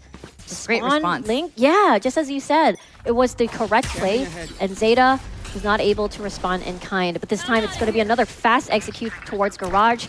It is clear. Serena is there to slow things down, but we'll probably wait for the rest of the squad before anything else. I like this change of tempo here. Just knowing that ZETA is probably recollecting their thoughts right now. They are always just hanging back a little bit, waiting to see what play they should be doing, and they just ran. It's just Neon's little squishy fingers ran. Yeah, they thought it was going to be another A fight, but you are dead, says you are towards Ayumi. A very important first kill as Serena gets the second for ZETA. And now they're taking over. They're swarming the entire site. UR is already defusing pretty much, and she is committed, and they work it out. 3K for Serena and a 7-5 round for our first half. Switching sides. Yeah, that was a great retake again by ZETA Division, just flushing them out with their util there, pushing them back, just knowing that they'd be holding that seaside spawn. And there we go, that's the first half. We're gonna take a short break before we go to the second.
And we're back, everybody, over here at Haven. It's still ZETA Division versus BOBA, the first series of the day, and the first map at that. And it's now a 2-round gap between the two, Vic. Yeah, this is a lot closer than BOBA probably would have liked, with this map being their pick. Again, we have not seen ZETA play this at all since last year, and this is a completely different comp that they're playing with also 2 new players that they didn't have last year. They're making... you could tell that their usage of SISU, it had a little bit of warming up they needed to do, pairing it with Akko, but this is going to be very different now. They're on the attacker side, which, again, is usually BOBA's strength. So they have a lot of rounds in the bag. This is probably looking very good for ZETA right now. But of course, as we know, pistol rounds are going to tell us the story of how the second half might go. Oh, yeah, exactly. Now it's starting really hot with SISU with dealing first blood. We are now in position on towards Garage. BOBA forced back to just have a 4-man retake. Serena going to climb up towards window, but that's going to be 2 players with a really good crossfire. The flash is going to come through before anything else, and that's the reason why Serena gets killed before she falls. 3v4 situation now. They still have a lot of time here, but Ayumi's trying to scout the area for her squad. 3 players, correction, onto long. The diffuser is gone. Moko, Suzu, the tag team, the scan, they all have a piece of the pie, and ZETA wins that one. Yeah, well done by ZETA there. I initially liked what the combo with Aluka and Ayumi were doing to try to get that site back, but ZETA Division had that post plant so honed, so ready for that. I know, ZETA, it does feel like a very different ball game once ZETA is in the driver's seat. They definitely want to be more proactive, but they couldn't do so because BOBA was always at defender spawn earlier. 6-7 on the score lines, getting a little dicey for BOBA. If they can figure something out, find a little mistake, a little gap in their attack plans to make sure that this doesn't start to snowball for ZETA. That's going to be a problem. Remember, most of the overtimes that happened when they were so close to victory against SISU on Haven was during defense. And they were already 12. Let's see, though, Delbilski already ready for an angle. But classic ZETA, they will take their time this time. Look at that Cypher trip. Well, yeah, the tripwire too. Yeah. So long. Yeah. Oh, it's gone. There it is. Serena decides to switch it up. They know somebody is there on window, so she will not leave her place. The smoke is going to buy some time, but now the plan is down. Plan is down. I'm very curious about this Cypher versus Killjoy. Oh! Post plan. What? Serena with a double kill and maybe make it a triple, but Ayumi just wants to escape from her fate here. There's a little bit of a delay, but that was clean from ZETA. Easy pickings for ZETA division there, just holding those angles, just waiting for BOBA to come in. I want to see BOBA use a little bit more of their util there. It seems to be a little bit more of an afterthought at this point. But now, rifles in hand, this is where we're really going to see this map. Yeah, this is the true test right here. And the fact that ZETA is also equipped almost equal firepower. They do still have 2 rifles here. Yes, this is still very comfortable for ZETA division right now. Beautiful scan. Ayumi forced back because of the flash, but she won't leave her post. Suzu just gonna chill for a moment as UR is gonna push sewers. They might meet eye to eye with Ayumi, but they back off. It's curious that they end up backing up, full well knowing that info there and just deciding maybe it's not worth losing a player to that duel. But I almost wish they took it on. I feel like that's something that BOBA would have done. That's true. They'll just go, go, go, basically. And ZETA just pulls back, you know, trying to play for time, extending, which is something that we see among the Japan teams. Ayumi, gun at the ready, crosshair on the head, finds Akko's killed there, and Suzu unable to get a trade whatsoever just yet. Cage triggered. Just getting that info here. Right there. Knowing B is probably their best chances right now. Yep. Okay. Main wall, cutting them off. Cutting them off, but they're going to be sandwiched at this point. Yor's going to wrap around, though. Finds the head of Aluka. Decides to reposition instead and comes from the smoke. There's more people as Ayumi slides to her death. Suzu and Moko finishes the job. And ZETA, for the first time in this game, takes the lead. ZETA is in the lead now. They are so comfortable, and you can tell they are feeling it right now. There's a lot of confidence coming from these girls, from this squad. The fact that they took B.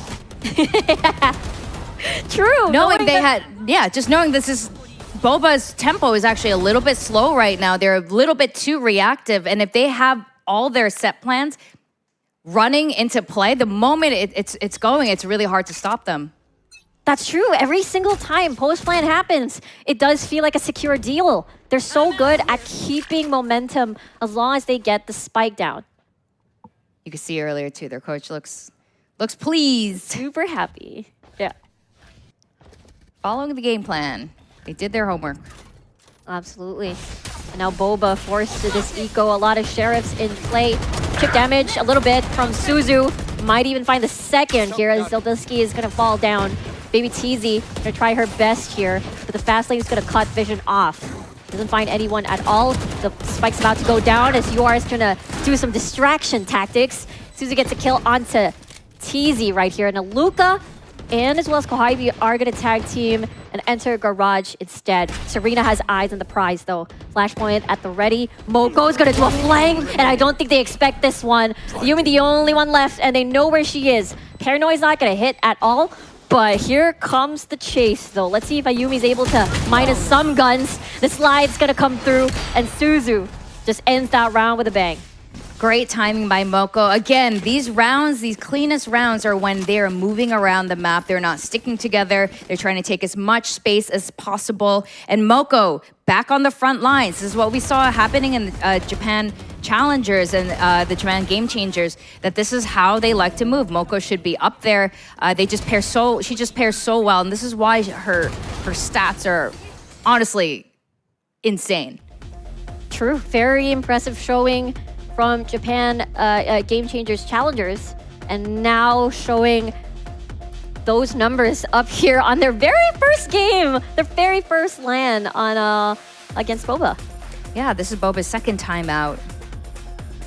And they do have a history of going overtime, so maybe they're not sweating too much yet. They know, like, well, if we go into overtime, we'll have another timeout, so it'll be okay. Yeah, I mean, I'm sure even though SEA Challengers for Game Changers has been quite a while, but I'm sure it's still sort of fresh in their minds. Their matchups against Zipto, especially against SISU as well, that Haven overtime. I'm sure they've learned a lot of lessons from that. And of course, in their hearts, they're like, I hope it doesn't happen again. Yeah. I mean, what this tells me is that right now, BOBA still hasn't fixed their defender-sided.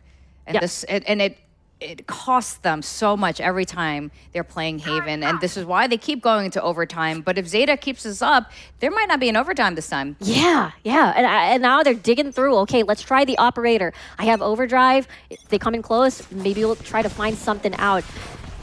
ZETA picking up the speed, but let's see if they slow down eventually. Wouldn't mind seeing some laser fingers come out this round. Exactly, SISU. Again, the fast lane's so important, but BOBA will respect this and back away and wait for the rest. Yes. BOBA is now waiting for the perfect moment for that mistake. They get one down. And that's an important kill over Ayumi from Heaven with the operator. No one's going to be from long, actually, but she has the angle on to Serena, but Cypher Cage is there to block her vision. You are with another important kill. The operator is gone, so they don't have to look up anymore. You are precise aim. Delbisky, how can she clutch this? She's going to come from long. Now the element of mystery is gone. She's going to get scanned as well. She's going to get tagged, forced to just destroy all the utility in the world. Is she forced to save instead? Yeah, there's just not enough time at this point, and she knows that. I'm sure the team is telling her it's okay. Yeah. The pressure was really on in that situation. BOBA really needed that round, but at that point, there's only so much you can do with so little time on the clock. It is definitely the consolation, the smartest move that you could do at the time, just as you said. And ZETA, double digits on the map pick of BOBA. Yeah, they finally reached this point. One enemy remains. Victory is not too far away before they go into the second map of Abyss, which is also going to be something else. Yeah. But first, this first map needs to be completed. Now, let's see. They're going in fast. SISU has a judge, has overdrive. The same thing can be said for Ayumi. You could see a very fast Neon versus Neon. The stun comes through. Ayumi decides to retreat instead. It's laser versus later. And it is going to be SISU winning that one. The double kill. But it is going to be a little bit of a fake as they go towards C instead. And they're able to eliminate the players that is standing on that site. ZETA has taken a completely no mercy approach to their eco round, knowing that their resources are limited, completely push them and just wipe them out. Delbisky, though, those were 2 shots. That does give the experienced IGL a small chance of victory if she can isolate these kills. Maybe. Magical things can be done with the Sheriff. Maybe a one tap. The judge comes in late, sees the shoulder, but the sidestep is going to be enough. 3K with a very amazing entry from SISU. That started that round. 11-7 now. 20 kills, Vic. SISU. Yeah, SISU is just collecting them on this attacker-sided round especially. And I really like how they do this on those ecos. They don't wait for it. They're not careful about it. They're just going in, get those kills as quickly as possible. Don't even let them think. And that is exactly what they did. Did you understand that? No, unfortunately. It was too low for me to understand. But maybe next time. Ayumi, though, the operator now finally getting value with that kill onto Akko.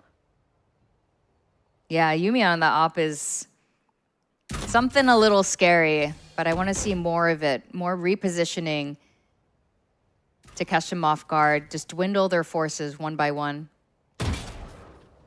Baby TZ does have Hunter's Fury if they want to extend this game even more, deny that match point from ZETA, and I think they're on their way to do that. Ayumi now is on C backside, doesn't hit the first shot, fast lane into the stun, and the Colad with the double from downtown could even get a 4K to finish the job here, and Kohaibi is going to end that one, and no match point for you, ZETA.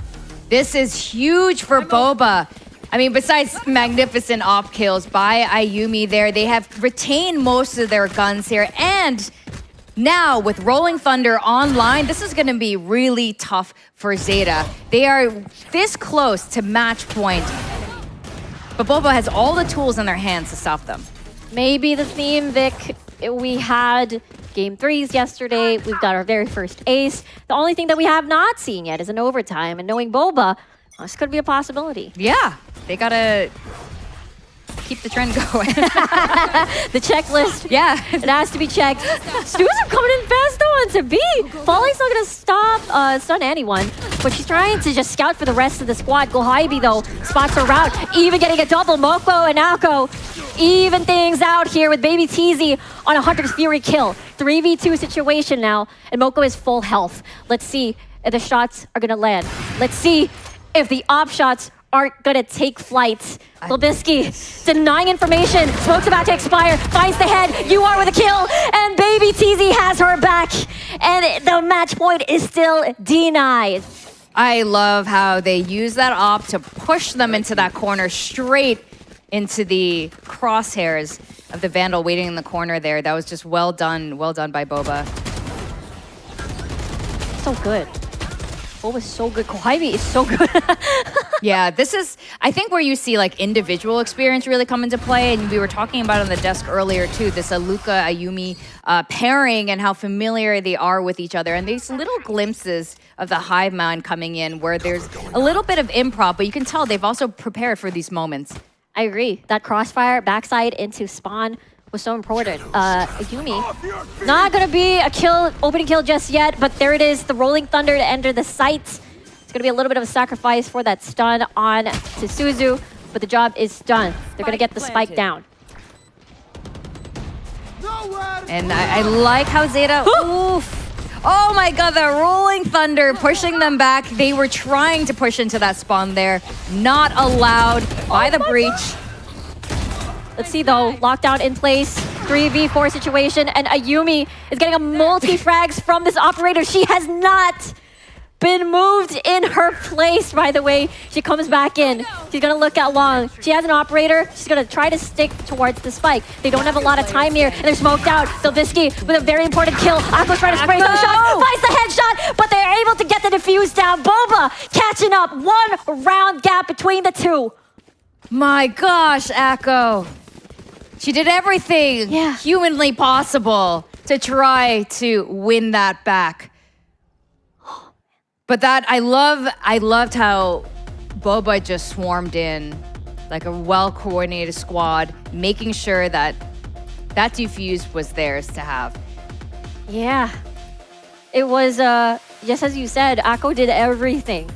It was just too much. There was just too many members from BOBA, and this is an understandable timeout. They're so close to match point, but they can't reach it. This is so crazy that we might go into OT. The checklist, Victoria. Yeah, BOBA's got a mission. It's to go OT on Haven. But this time, not to lose on OT. They wanna get that OT maybe, or maybe not even. Just win it out. Just win straight up until 13 from this point. Yeah, this is pretty sure this is not how ZETA wants to start.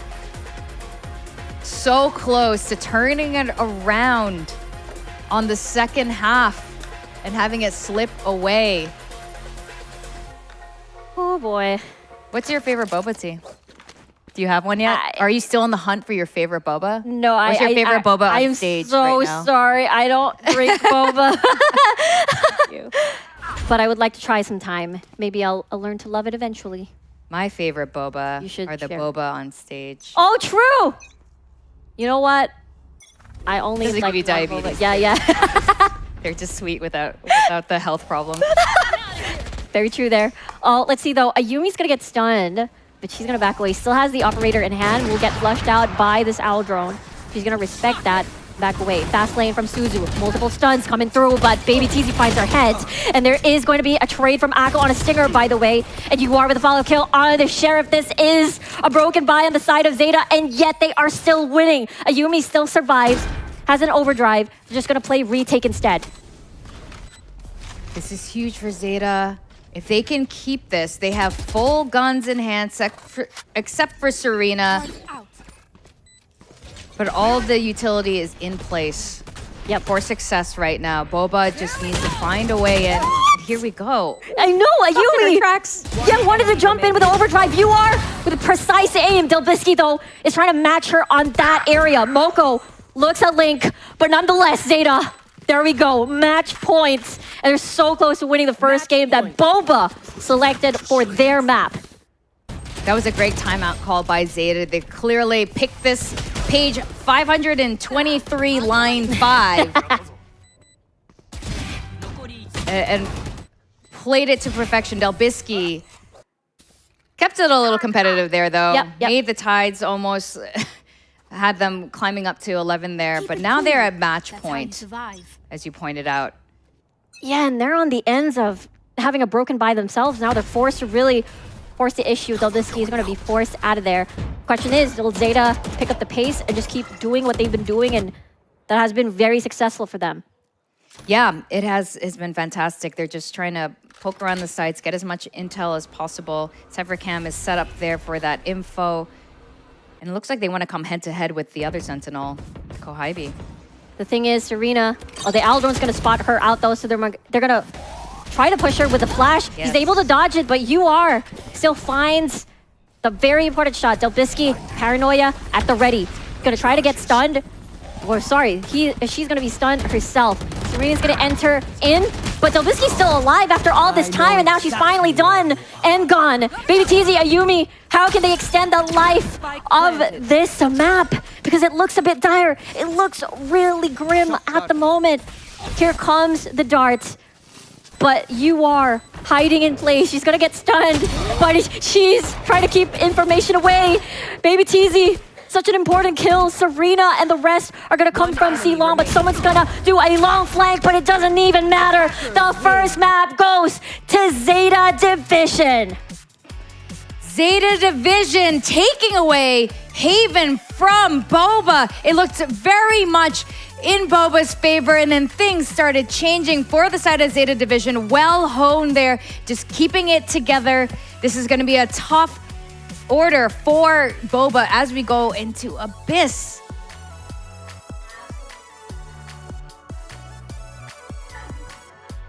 Those tenured players on the side of Boba, and you have ZETA Division here just really standing their ground, standing firm.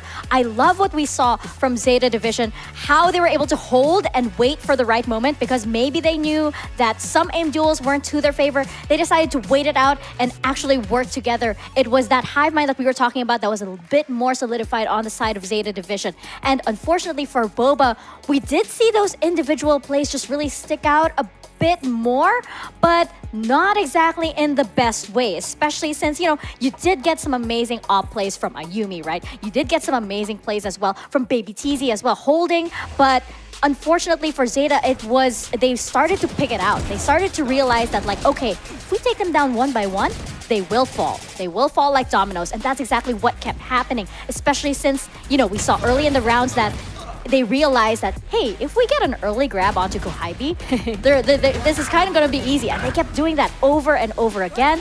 I'm really impressed with how ZETA were able to read Boba so well. And, for the side of BOBA, it's not exactly over yet, but this is going to be a tough one. I mean, I know teams kind of say that, like, if it's kind of a definitive win, it's kind of easier to accept. But then you have a score that is so close and rounds that are so close, especially at the end, that makes it a bit more difficult to come back from. That was a 5-0 start. You really thought that it was going to keep going because BOBA's specialty, just as Vic said, it has been always on that attacking side. But at the end of the day, ZETA was able to keep it close in the first half and just have a 5-7 finish. Not to mention SISU delivered. Yeah. SISU delivered so much. I love all of these neon plays suddenly coming out.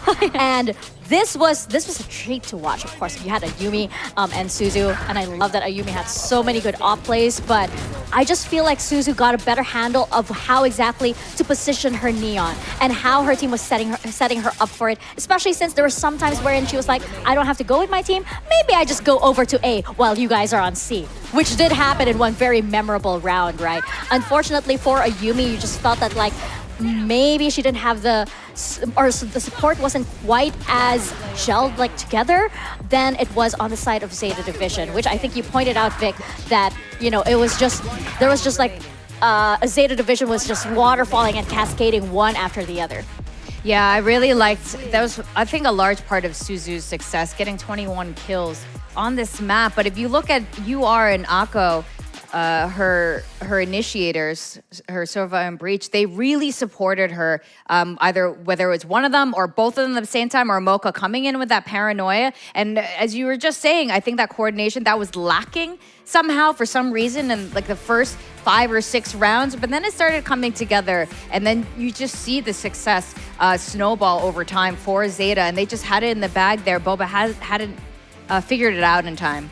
Yeah, and this is very impressive for ZETA Division. I'm also really impressed with Serena, who was just able to get so many multi-kills in that map. I love these clever little lurks, especially when they started realizing how BOBA was going to play, right? Yeah. And unfortunately, for the side of BOBA, just not being as quick to adapt to, to the rotations and everything, just meant that it was easy prey for ZETA Division.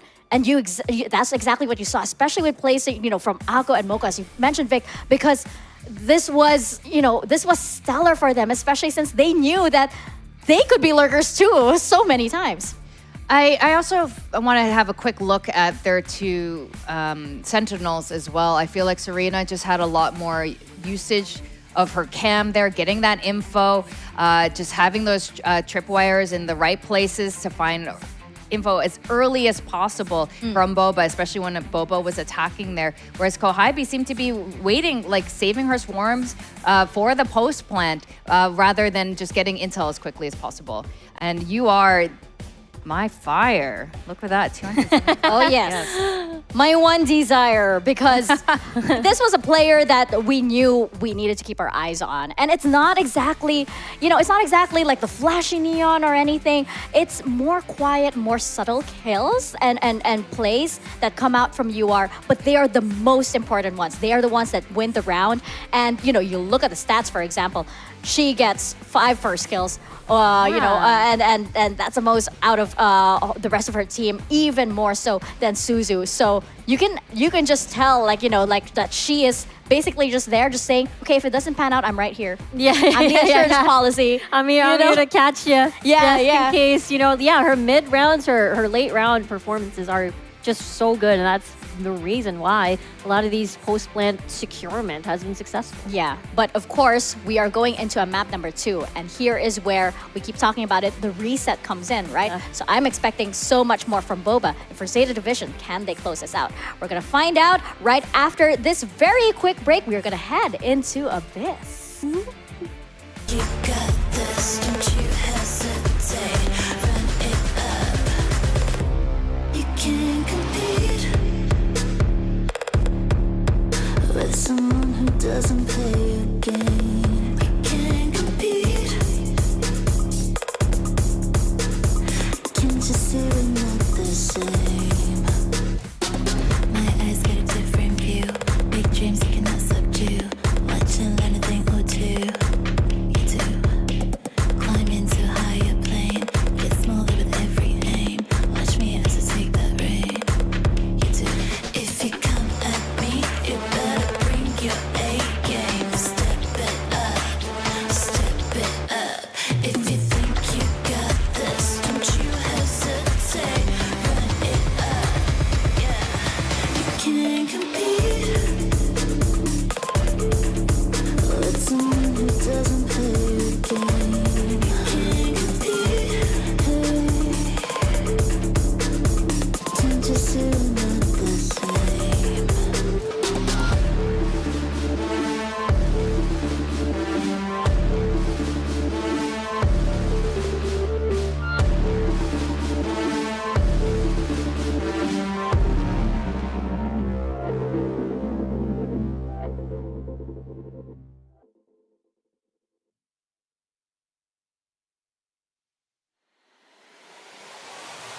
I ain't never gon' back down. I want it now and I ain't never gon' back down. I want it now and I ain't never gon' back down. I want it now and I ain't never gon' back down. I am no regular citizen. Nope. Do you understand what you're witnessing? You cannot tell what the difference is. I want it all and I'm winning it. I do not care about opinions. Time to make a few decisions so I can take a position. I'ma go get it, I'm punching and kicking. I keep on moving, they off of me. Just do it and stop at a talking G. I'm not expressing no modesty. I can't see nobody stopping me. If there's a problem, I gotta solve it. Straight to the top, I can't see myself falling. I gotta grab it, there's no time for stalling. Number one son, it don't have other options. Now I'm fired up. I'm sorry, brother, your time's up. I see the top and I climb up. I came from the ashes, I rise up. Rise up, rise up. I want it now, I gotta rise up. Rise up. I want it now, I gotta rise up. Rise up. I want it now, I gotta rise up. Rise up. I want it now, I want it now, and I ain't never gon' back down. I want it now, and I ain't never gon' back down.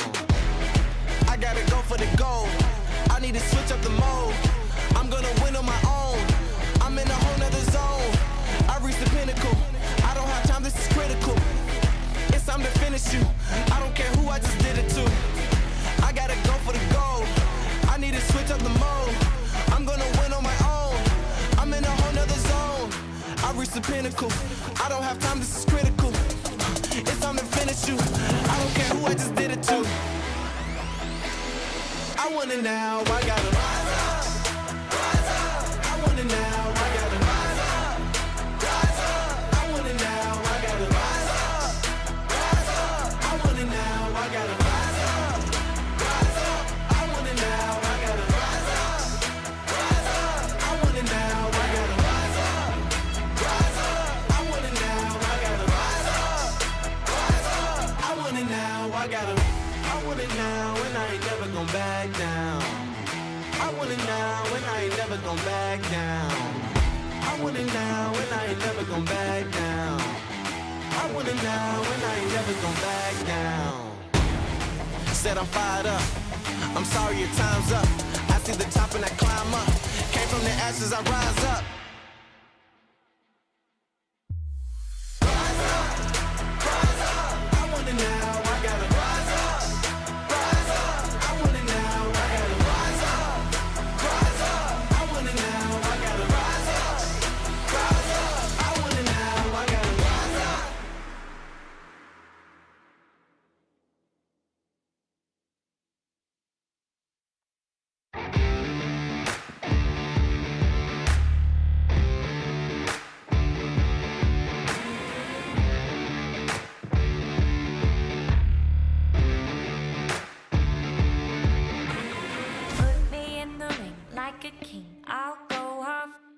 To the punch, leave you stunned, and I won't stop till I'm the last one standing, and they call me champion.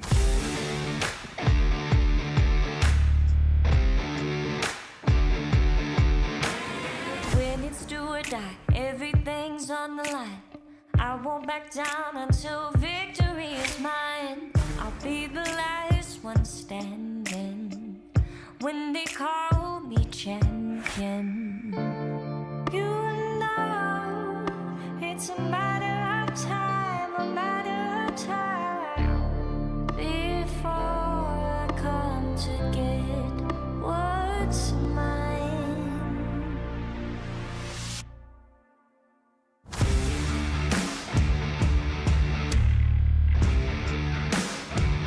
I'm a fighter.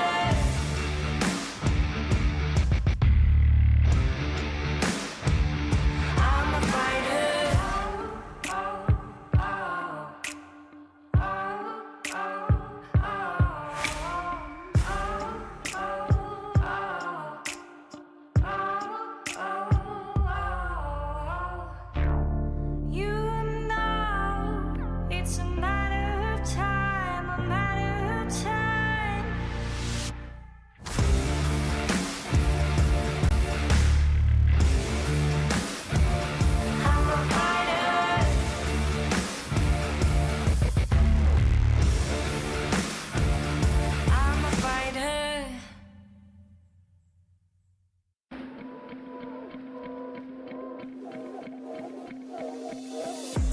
humble cause I have to grow. Don't need no distractions, so they gotta go. In my flow, keeping hopes high, gotta try and survive. It's my life, so I strive to be the best. And I say that with my chest. Now I'm rising above my station, no limitations. When they assign me to win, I'm ready for graduation. Trained up, prepared for every situation. Don't be confused, just say congratulations. This is God-given, ain't no restrictions. They always talking but ain't got no diction. Every fairy with it, but I'm scary with it. You'll get buried in it, horror like I'm carrying it. On a mission, be the best, not like any of the rest. Got the goals, ain't got stress. Welcome back to VCT Game Changers Pacific. We are currently over onto map number 2 between ZETA and BOBA. And ZETA, BOBA. And I feel like we are in for a show because we're heading over to Abyss. And this is a map that, first of all, I wouldn't expect ZETA to have picked it. And not a lot of, they don't get a lot of Abyss in the region. Yeah. I think you can count the number of times a Japanese team has played Abyss. We saw it recently on Ascension, for example, with Riddle, but it really doesn't come out that often. And we saw the sneaky little smiles on the side of ZETA Division. They're up to something. The fact that they picked this, it's so brazen, but I'm here for it. I love it. And that's the thing, right? Abyss is usually something that you pull out on critical situations. We saw that in Pacific during the playoffs. We saw it at Cup. I know. Anyway. But I feel like this time around, since you only have like 2 series to send you straight to playoffs, I do understand that you want to bring your A game almost immediately, so you don't have to worry about that mental load of, oh no, if I lose this, then we'll get eliminated right after. You know, I do wonder about the mentality of that. Why they picked Abyss? Why did BOBA let Abyss through? Yeah. And I'm wondering, I'm just totally speculating here. Did all these teams, like they don't necessarily ban Abyss on the get-go. It might be almost like this silent agreement. Hey, how about none of us pick Abyss? Because you see in Game Changers, we see a lot of repeat maps happening, at least for SCA in particular. You see a lot of Sen, you'll see Haven, you'll see Split, like the really old maps. So I wonder if BOBA is actually prepared for Abyss, or they were like, no one's ever going to pick Abyss, so I shouldn't waste my ban on that. So that is something I want to see come forward. This is a new map. This is a map that no one's figured it out yet. We don't even see it on the highest level on the champion stage. It's still chaos on Abyss. Like, no one knows what's going on. You see all the top coaches and co-streamers around the world still trying to figure out what the best approach to Abyss is. We've seen a numerous amount of comps on it. There's... I want to know what ZETA's figured out, because like you guys said, we don't expect ZETA to be picking this map right now. So surely they practiced something, and they knew coming into this tournament, people might not be picking Abyss. However, if they dominate on this, I don't think anyone's going to pick Abyss anymore. They're going to ban it straight off the get-go playing against ZETA. And oh, look at that. They have the Astra in. I like it. Very interesting. Yeah, very, very interesting. Meanwhile, we have BOBA going in for the double initiator. Those things we see that we'll of course see the Cypher on both sides, and Yumi and SISU on that jet. What are we thinking? Sorry, go ahead. This is spicy, because to me, I always look at Astra and Omen as Astra being the commander that's a little bit more backwards playing, but Omen is in the field, in the battle itself, just trying to help assist with the paranoia and set up for some of the duelists' play. We have seen Astra being played on this map before, and I really like how versatile she can be, how much control she has over the whole map. And like you said, with Omen, it's a very different approach on how you're going to go against this. But I think with ZETA, picking Astra makes so much sense. Again, they're all about those set plays, and it compounds when they go in, whether they're on defense or on attacker sided there. So there are probably a lot of things, and it's going to be revolving around Astra. Look Serena at those happy. smiles. Wow. Serena's delighted. Look at that. Oh, I am so excited for this. And you're absolutely right. The Astra, I feel like that's going to be the game changer here in this match, because there's so much you can do with it. But also it means that your team has to all be on the same page in order to make the most out of all of that utility, right? So we're going to see indeed what ZETA Division has planned for Abyss. So Vic and Riku, take it away.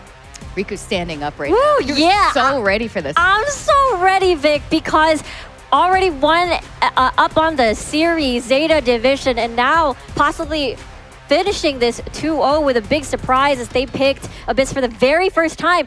Maybe even down back to Game Changers challengers for the rest of the sub-regions. When we look at the map stats, 0 Abyss selected. So this is crazy to look at. I'm imagining Moko is going to be setting up for Serena and UR in particular with so much info while the rest of the site's blocked out, especially on the A side. It's such a weird, tight little space that I'm sure you're going to be working around. Oh, I'm sure indeed. There's a little bit of setup already towards B with the solo anchor right there for Serena, but the stack is towards that direction. I'm curious too, because ZETA does like to do a lot of fake outs, fake hits to get that team to rotate, over-rotate too quickly, but it looks like it's not. They're gonna go into B. Already with the scan, he's trying to chase her down. SISU ain't stopping. I do have a frenzy, I'm not afraid to use it as Kohibi just shuts her down, and Serena is already low health, but they're able to get the spike at least. Yeah, time is ticking for BOBA to figure out how to approach this site. Seeing those stars. Oh, maybe that's one way to approach the site, you know? Yeah, you just kill them. Exactly. Go shoot. That is the BOBA way. Baby TZ already jumping for the ledge. Onto security, you are it, Echo. Look at them go! They just destroyed the entirety of BOBA, and maybe for another Ayumi now.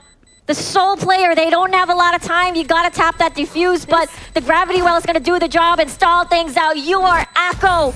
My gosh, what a pistol round for both of these players. That was beautifully done by ZETA.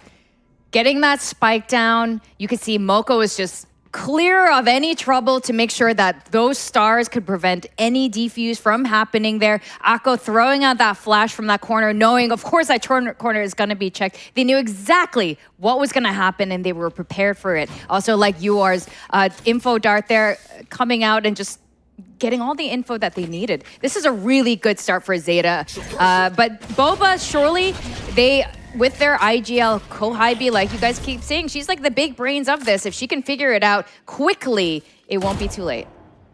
100%. It's about that adaptation. ZETA did it the same thing on Haven when they started off 0-5, and after that timeout, it was all completely downloaded. The same thing can happen for BOBA. I mean, it's just the first round, so things can really change quite quickly. They're slowing up the tempo a little bit here.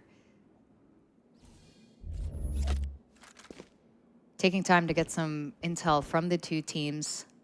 Ayumi, always the bold one. Bro. Is going... contacts me, though. Wait, did she remove the tripwire? Oh, wait, no. She actually placed the tripwire, so she will be aware. Maybe she doesn't have an idea how many players are going to be behind her, but at least there is an inkling. Let's check it out now. They're trying to find the lurker here, at least. But SISU is already inside the site. Serena doesn't get the kill as Delbisky will get that instead. She's already quite low, but the spike is now planted. The retake is going to be interesting. Stay down. I really like that mid... One enemy remaining. Wait, hold on. It happened in an instant, Vic. I thought there was going to be a bit more time before all the kills fall through, but Viola. That was okay. First of all, I do like how Ayumi and Delbisky was going there as a little like duo there to make sure that they took their Serena down, their Cypher. But it's almost as if ZETA. Oh God, Tacti Bear. I hate when they do this. It distracts me so much. By the way, I'm like Tacti Bear, too cute. Like the squirrel thing. But they were waiting for them to come by. They had the superior firepower here, just waiting for them to come by and just mowed them down. That is the exact term for sure to describe what happened.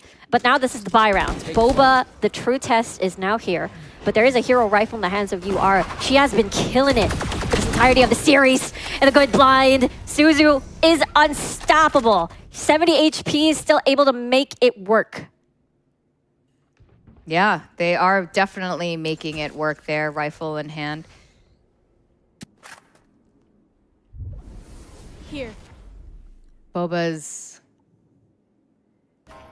very much reacting, just holding on to the sites, trying not to over-rotate, not giving them any free space, trying to take that space back They're from SISU. Yeah, they're looking at the right direction. 40 seconds on the clock here. And Ayumi doesn't quite land, but finally is able to eliminate UR, one of the strong players on the side of Zeta. Akko, though, wants to try and trade this down. Knife is going to get thrown out. A little bit of the jump peek here and there to buy some time. 30 seconds on the clock. They have no choice but to go to A, not B. They'll be see with a very important kill as well. Moko with a double. And there it is, 2v3 situation. 20 seconds on the clock. They don't have a lot of time. So they really need to hammer this down. Baby TZ trying to create some chaos here. Serena on towards the ledge. Spike is planted. They have to look both ways. They really need to eliminate Moko. Oh, sorry, Serena as well alongside Moko. Gravity well activated. Headshots activated as well. And now they're just trying to play the mind games. Baby TZ definitely saves that round for BOBA. Yeah, this is where Baby TZ's sharpshooting really comes into play. You can see these moments where there is, again, a slight mechanical difference in the favor of BOBA here. As long as they can isolate those kills and they don't get trapped by the utility. You can see Baby TZ, like she knew that was going to happen the moment that she tapped that spike. Gravity well would come out. And that moment here, taking down that Astra, it was a 1v1 at this point. And she got it in that bag, and Fall looks... Is he okay? Coach Paul, you okay? Definitely not a desk banger. More of a hand gesturer. Yeah. I mean, an understandable reaction. It is a win, but it was an expensive win at that.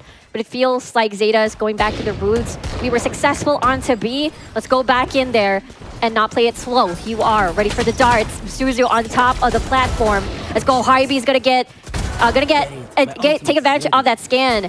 Make that a double for her. Suzu is gone. 4v3. Spike's not yet down. Akko finds an opening. And that's an important high-impact kill. Kohybe's still in the sight. She's very pesky. She won't leave until she's dead. And the spike is down. 60 seconds still on the clock.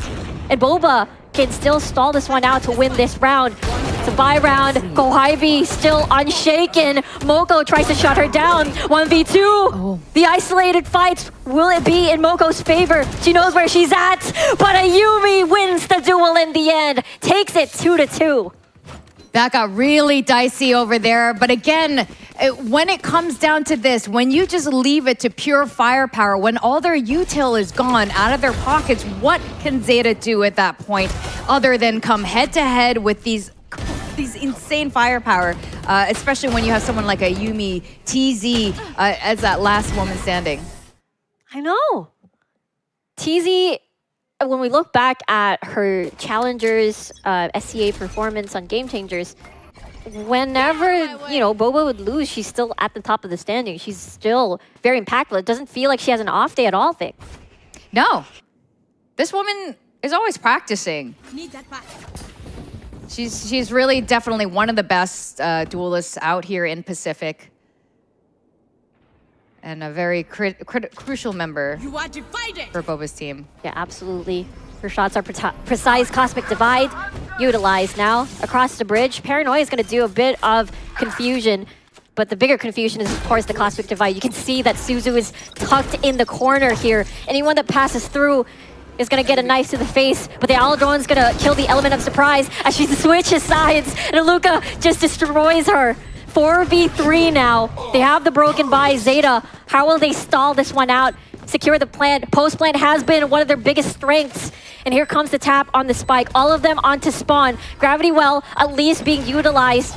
And they're forced to actually push this one and destroy the rest of Zeta. Akko, though, what can you do? Moko with a headshot and the follow-up at that, but runs out of bullets. Aluka still has a bit of time here. And in the end, BOBA takes that round for themselves. Looks like BOBA is starting to figure a couple things out here, and they've quickly figured out Moko's one main game plan, which is stay alive for that grab. Well, it doesn't seem to be enough at this point, and this is why they're going to go for that timeout, and they need to pull something out here because Boba's already figured out. I really like that response, though, to Astra's wall by Baby TZ. She immediately pulled out that Hunter's Fury, trying to dislodge them for any repositioning as they get geared up to get ready to prevent them from that plant. So I really like how they sent them all in a disarray. They're acting a lot faster now, not waiting to see what ZETA is gonna do. I imagine this is gonna be a repeat after this timeout, though. There are gonna be a collection of rounds in a row, and then Boba's gonna figure it out, and then ZETA's gonna have to pause again, go to the next game plan, then Boba is gonna lose a couple of rounds, figure it out. So I see a little bit of this rinse and repeat happening here on Abyss, but this is a lot closer than I thought it was going to be. I thought ZETA just had it all figured out, and Boba would take a lot longer. But again, we cannot underestimate Kohybe. You cannot underestimate the collective experience of this team. Even though they haven't been together for a very long time, they are very familiar with each other, and they are very familiar with the other, just basically how Game Changers plays. Yeah, it really shows the respect that ZETA has for Kohybe. Ever since they had a hard time trying to take her down onto B, they decided to shift away and go to A instead. Ayumi? They like that mid. Yeah, they do. They do. They want that mid control.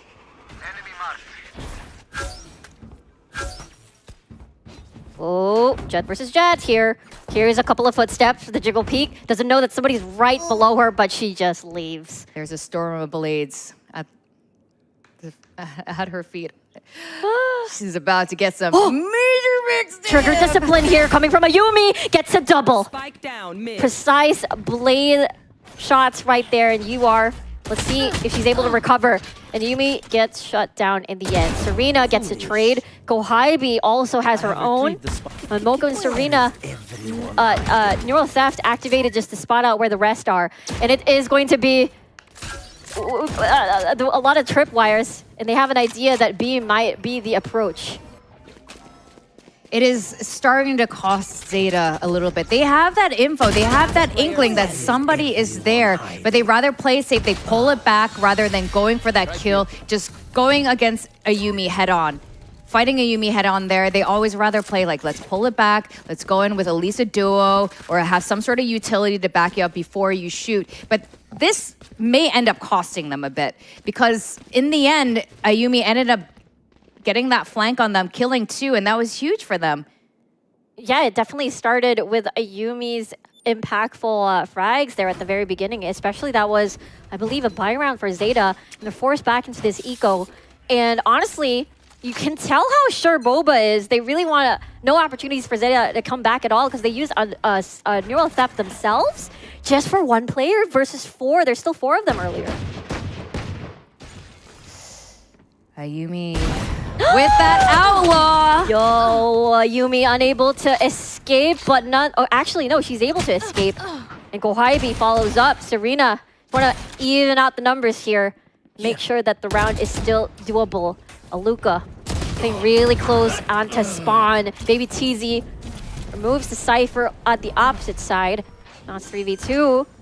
That's a couple of sheriffs in play. The tap on the spike just to bait a reaction away from BOBA. And they spill out of there. And I don't think there's going to be any recovery. It is still going to be BOBA in the lead. I find this really curious. I know ZETA was on an eco just now, so maybe we'll see it coming out a little bit more here. They were just full contacting with BOBA just now, which is very unusual of them. They were just standing there. Delbisky was just standing there out in the opening, waiting for them to push out of smoke. Yeah. And she just kills them right there, out in the open. It's very unlike ZETA. And I wonder now, going into this next round, this is where we're going to see them try to come back with a new game plan. They do have the Cosmic Divide here, though. So that might be at least a better play, because earlier they weren't able to make it work. But let's see, B seems to be the game plan here. They're already inside the site. And Suzu, let's see if she can extend her life here. Wait, Baby TZ. That's just as I said. Let's see if she can extend her life, but Baby TZ just keeps fighting her. ZETA seems to be a bit of autopilot mode right now. Oh, that's true. Maybe another bait of a reaction. Hunter's Fury even used here. You are able to tag a few. Yeah, not only tagging them for damage, but also getting that info for exactly where they are. You can see them repositioning themselves, just going for those kills. They are very confident right now. I know! And Moko, unfortunately, she was trying to set up a flank onto Vent, but didn't get the shot. And Delbisky, she's unstoppable. You are as well, and Akko!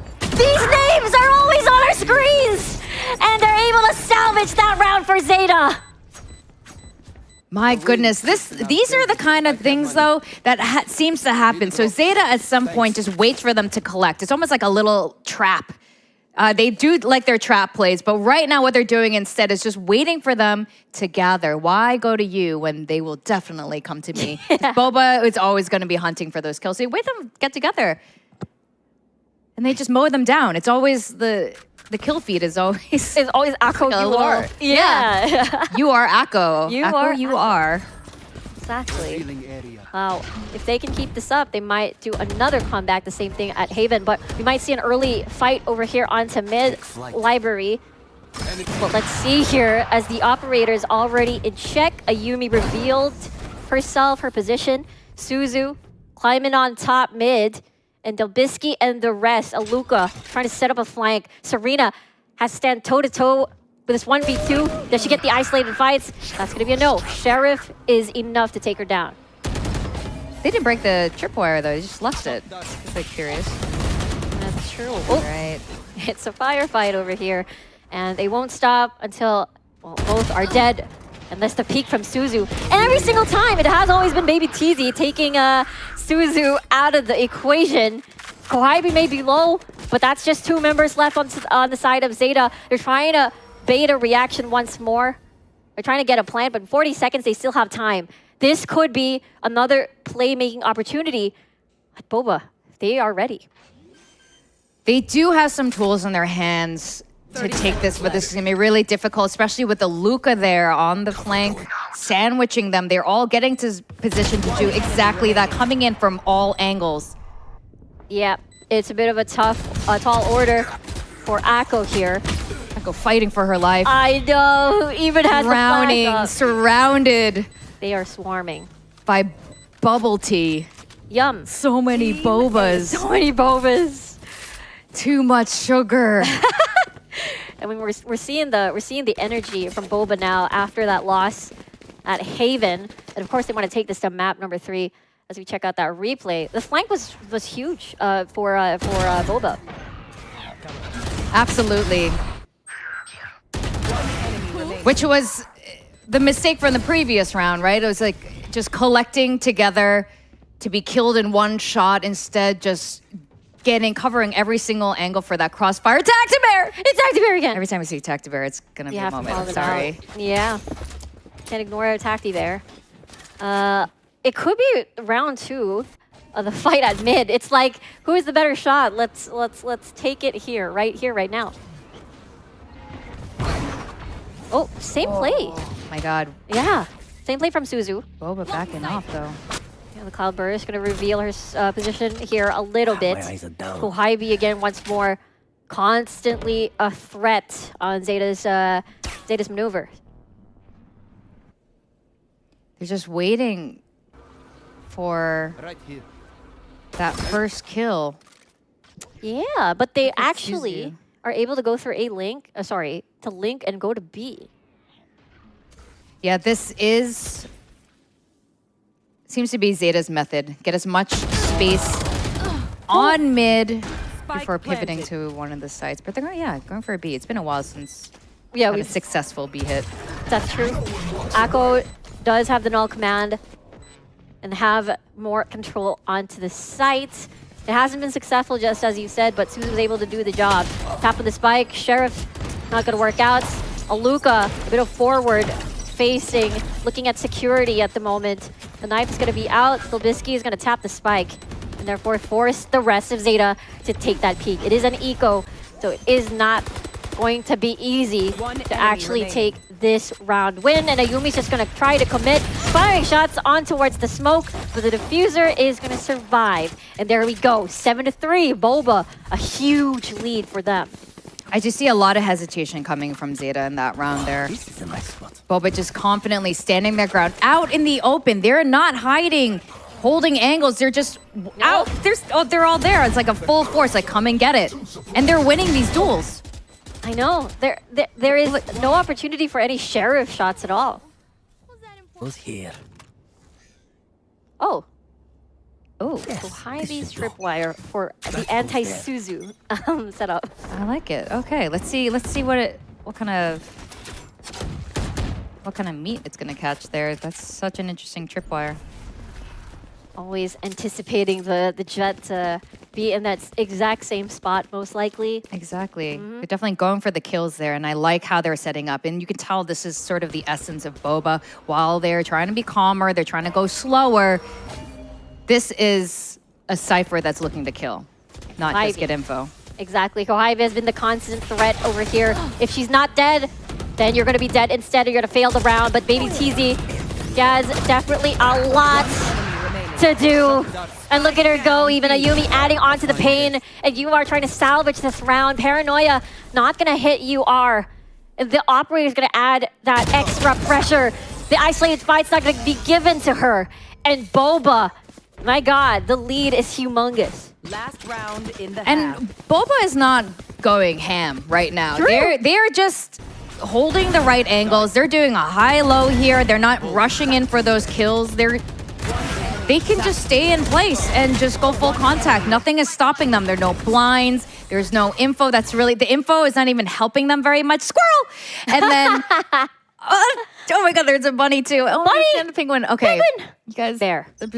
Observers need to stop doing this to me. That is like, I can't think. I see cute animals on the screen. Understandable, but not so cute right now with Suzu going down. Ayumi with a very important opening pick here. Moko trying to trade things out. Half HP already for her with the Bulldog. It is a full buy on the side of BOBA, making things much harder for them to take. If he doesn't work out, the spray down from Delvisky is going to mow the entire competition.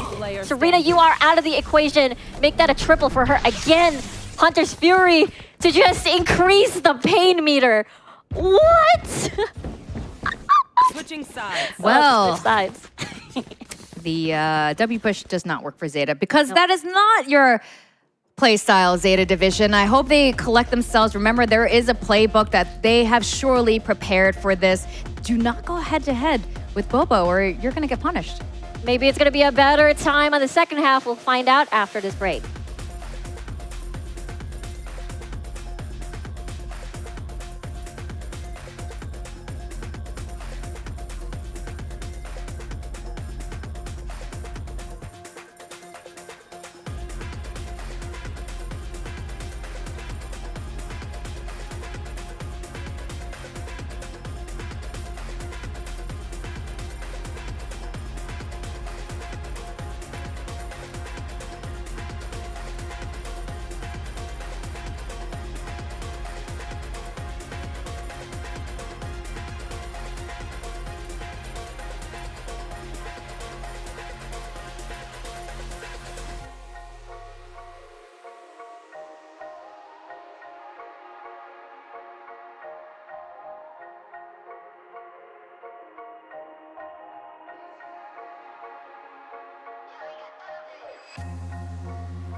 And we're back over here on the second map.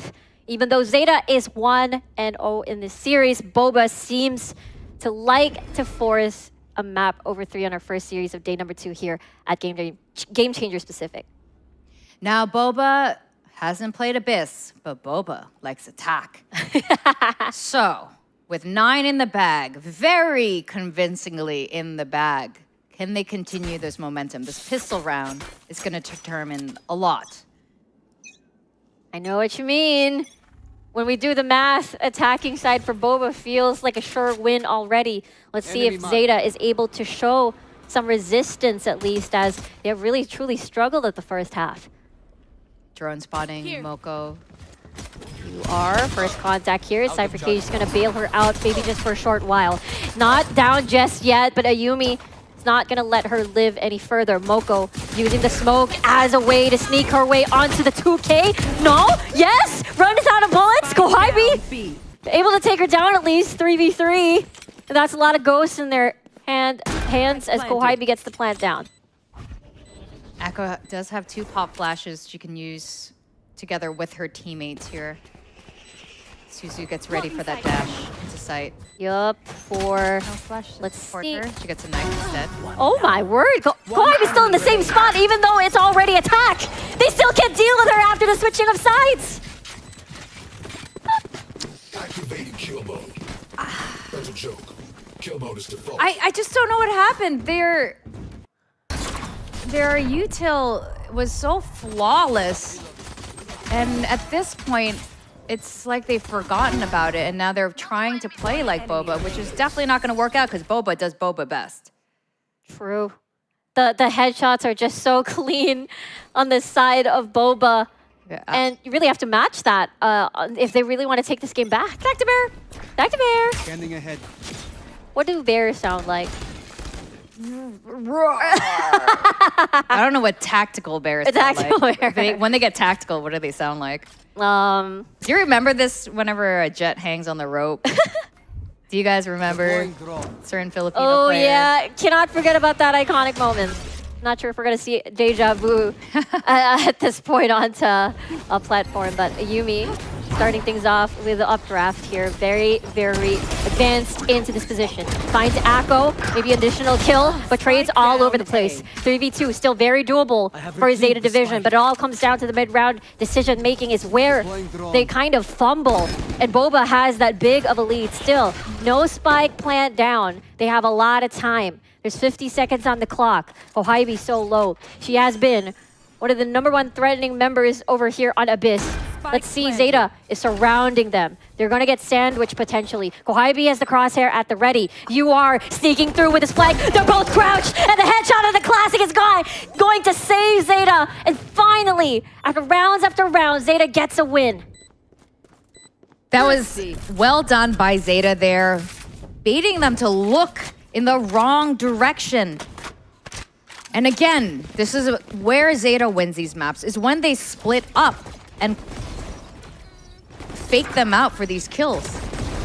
This is a heavy price for BOBA. It's obviously far from over for them. Getting 2 Bulldogs to carry into the next round here. True. But yeah, all that, when you have classics in hand, you could just wait for them to come in, but you know, gotta check your flanks. True. That's very sneaky. I'm sure BOBA would never wanna not look back any further anymore. Ayumi, again, always leading the charge, ever so effective when it comes to the first bloods on the rounds. The fortification on A is incredible. Yeah. You shall not pass. You shall not pass, indeed. I mean, they have to really claw their way on and remove a lot of the utility in place here. Able to dodge, but the Aldro might reveal herself, so maybe that's the reason why they're going to deny that or stall that out. Well, they're going to do it anyway. This is going to be a nice little fake by BOBA here to keep the KO and the Cypher on the A as they move over to B. They don't have their controller anymore. Delbisky fell to the hands of UR. This could be very important for Zeta to keep catching up here.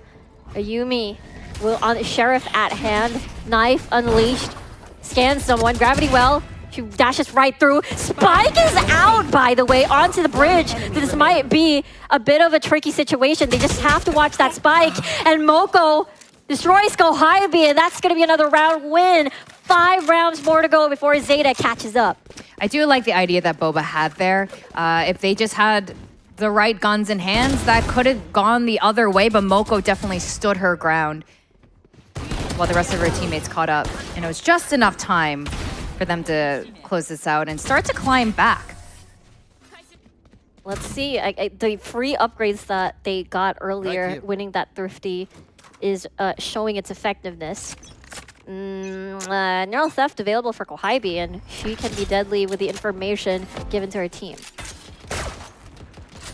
Yes, she can. Mm-hmm. Kohaibi knows all. She's just She's very small wide. in stature, big in brain.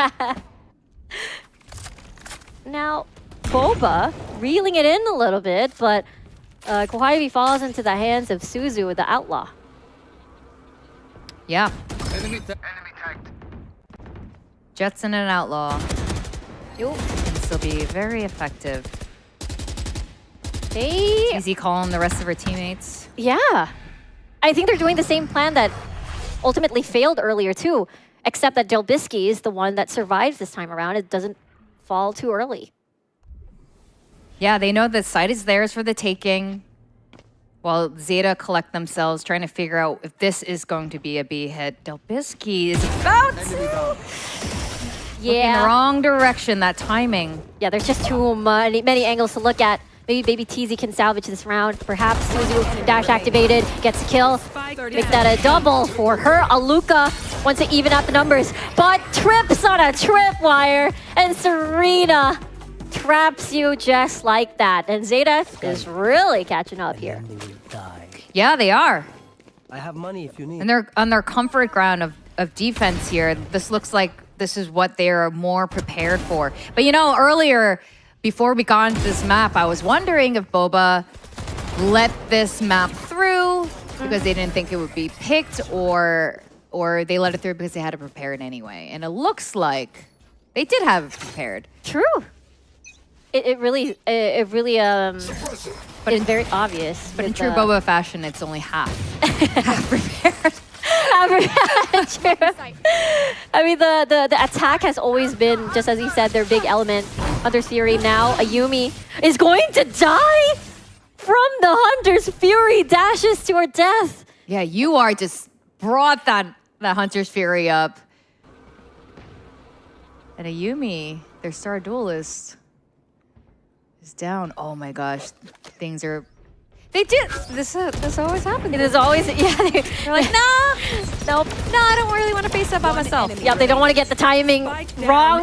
Akko, the moment that you look away for just a moment, Moko and Akko are there to clean slate. And ZETA, we talked about this. They were, what, 5 rounds behind? And look at that. Just 3 right now. Yeah. Consecutive rounds. Very much needed rounds. Momentum is on their side, and we know what happens when there's a little snowball. It can become a bigger snowball. Yup. So BOBA needs to melt the ice before it gets too overwhelming here. But I mean, this is gonna be it's gonna be a bit funny as Game Changers games go, winning the opponent's map pick. Yeah, exactly. It does feel like they are really prepared. Maybe they baited out the Abyss away from ZETA. Maybe waste a map pick slot there. But UR has been phenomenal in this entire series, not only in this map. Yeah, UR has been absolutely critical to a lot of these ZETA successes right now. Okay, forced out of there. You are powerless. Oh, you are powerless. Ayumi didn't know what hit her. Akko was somewhere else. SISU reposition, still has the dash. Operator at hand, doesn't hit.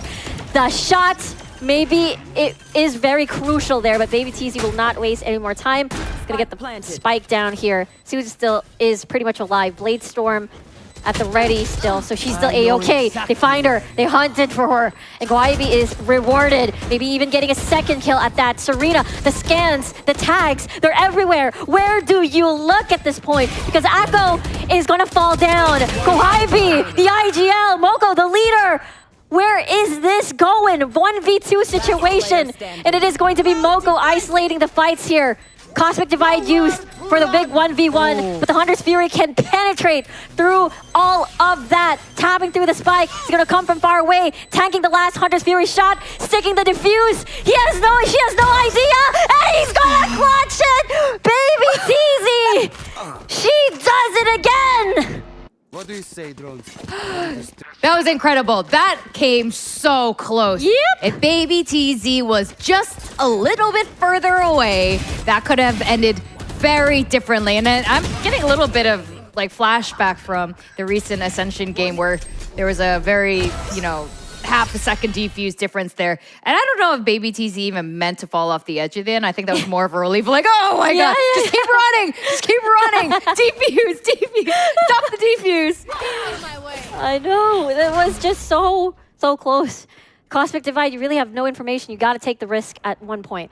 Now it might be an early fight here, Vic, because here comes the recon dart. But everybody from BOBA is playing close quarters. The flash is here, the dash is there. But SISU falls so early. Lobisky with another kill onto UR, one of the pivotal players. But nonetheless, Akko has something to say about it. The trades are happening. Here comes the knife, gets the scan, knows the information, but hasn't really been able to get the kill on the board. And Ayumi is just hammering down the pain. Serena, the only one left, doesn't even know what hit her. And a match point now has reached BOBA. I see ZETA throwing out flashes, throwing out darts, throwing out a lot of util, and BOBA is throwing out a lot of bullets. Yep. It's so much. We're at match point already. On Abyss. I didn't think it was going to go this way. I'm sorry I doubted you, BOBA. But Fall there is shaking his head. I'm sure there are some things happening too where like, okay, it got a little dicey there. It shouldn't have gone that way, but relief. Relief that it's now match point. Okay. Okay, at least it's not 12-8, 12-9. I do think there is some sort of flashbacks happening from when they went up against SISU. It may not be Abyss, but it has happened before where they failed to finish the game. Yes. We've seen crazier things happen. This is going to be a tall order from ZETA. With only one life left on the line. But anything is possible in the world of Valorant.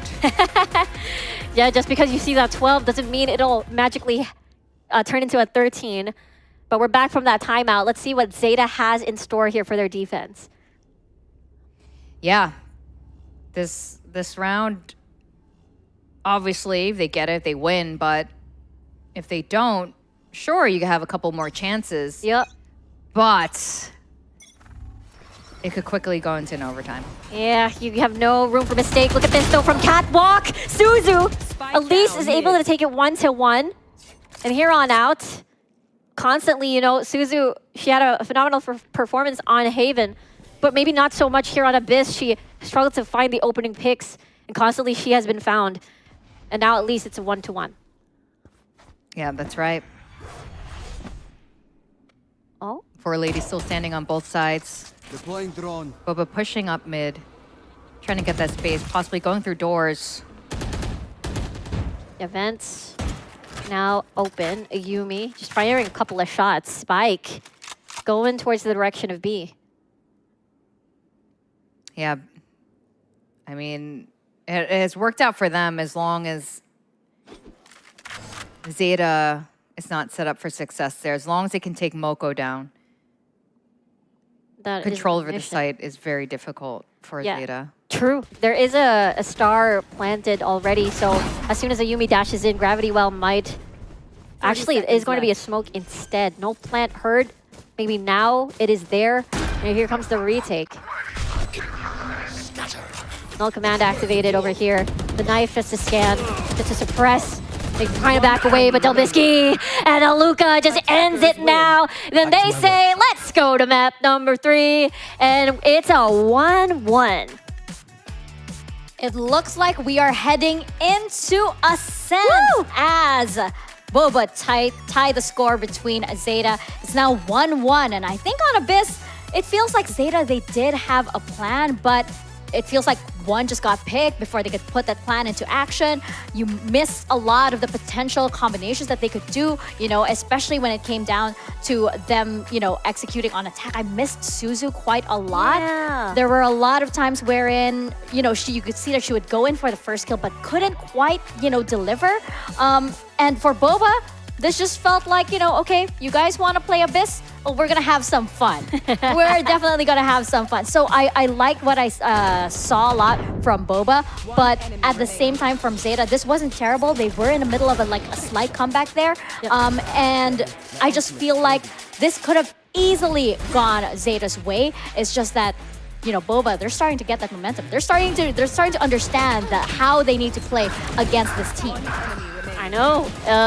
It felt like the comeback was imminent, and BOBA just really learned from the past and say that we will end this game here right now once we're match point and not allow any sort of comeback. There were signs of life from ZETA over here after the switch, but the lead was just too huge. But this round, I can't. This round, yeah. Oh, this was so close. And Yeah, that was a turning point. You mentioned Vic, Baby TZ ran off the edge in adrenaline, in an adrenaline rush, right? Yeah, I really think that's what it was. That's how I felt in my head anyway. I probably would have done the same thing if I was in that situation. It's like, oh my God, I did it. I'm just gonna keep running. Oh, right, there are places you can fall off this map. But whatever, we won that round, and we really needed that round because if ZETA had gotten that moment, things could have quickly turned in the favor of ZETA, and we could be in an overtime instead. This has been incredible though, seeing how BOBA is coming back here, and you can really see how mechanically gifted these girls are, and ZETA cannot allow for it. They either need to come head on, be confident with those aim duels, or they need to really stick to those set plays, really, and be confident in them. I see them hesitating a bit, and it's costing them dearly. I don't see those pop flashes coming out before they're going in for those duels. Yeah, absolutely. I feel like, you saw a lot coming out from UR, from Ako, from Moko. Massive, massive rounds. I do like the composition as well. I did like, the versatility with the Astra, right? But I just feel like, again, BOBA was just like, okay, you have all of that, but what are you going to do when we take away SISU and we can just that's our opening, that's our entry, and we see you now and we can just, mow you down, as you guys mentioned. So I really, really think that BOBA know now the weaknesses of ZETA. So I feel like going into Ascent, this is going to be a little bit trickier for ZETA, especially since, we've been talking about it before. Perhaps they're not as reactive or as instinctive as BOBA might be, right? And, going on to Ascent, which is a very, very 50-50 kind of map, unless one of these teams have something up their sleeve. We'll get into that a little bit later, but Baby TZ, I mean, after that clutch, can you really deny this MVP? Yeah, the instincts, the call to push, the Hunter's Fury to really, really buy a lot of time, and the Cosmic Divide, even though information is denied away from you, Baby TZ has the instincts to just make up for that. Yeah, and you look at how the rounds went out, right? When ZETA would string together a few rounds, but they really had trouble getting that momentum back, right? Yeah. And they would you saw the rounds that they would win, and it was very decisive. But once the tables turned, and once you saw actually BOBA getting a lot of that momentum, it was very difficult for them to rein it back. So I'm wondering what it's going to be like when we go into Ascent, especially since, as we mentioned, we'll get into it a little bit later, but I think one of these teams has something up their sleeves. So we're gonna take a quick break, but when we come back, it's gonna be map number 3.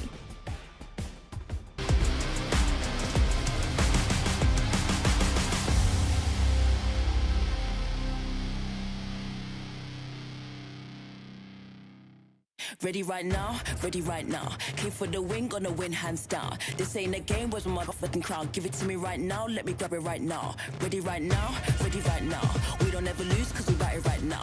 Push you in the face with a score right now. You don't like it where it is, come and see me, you a clown. Ready right now, ready right now.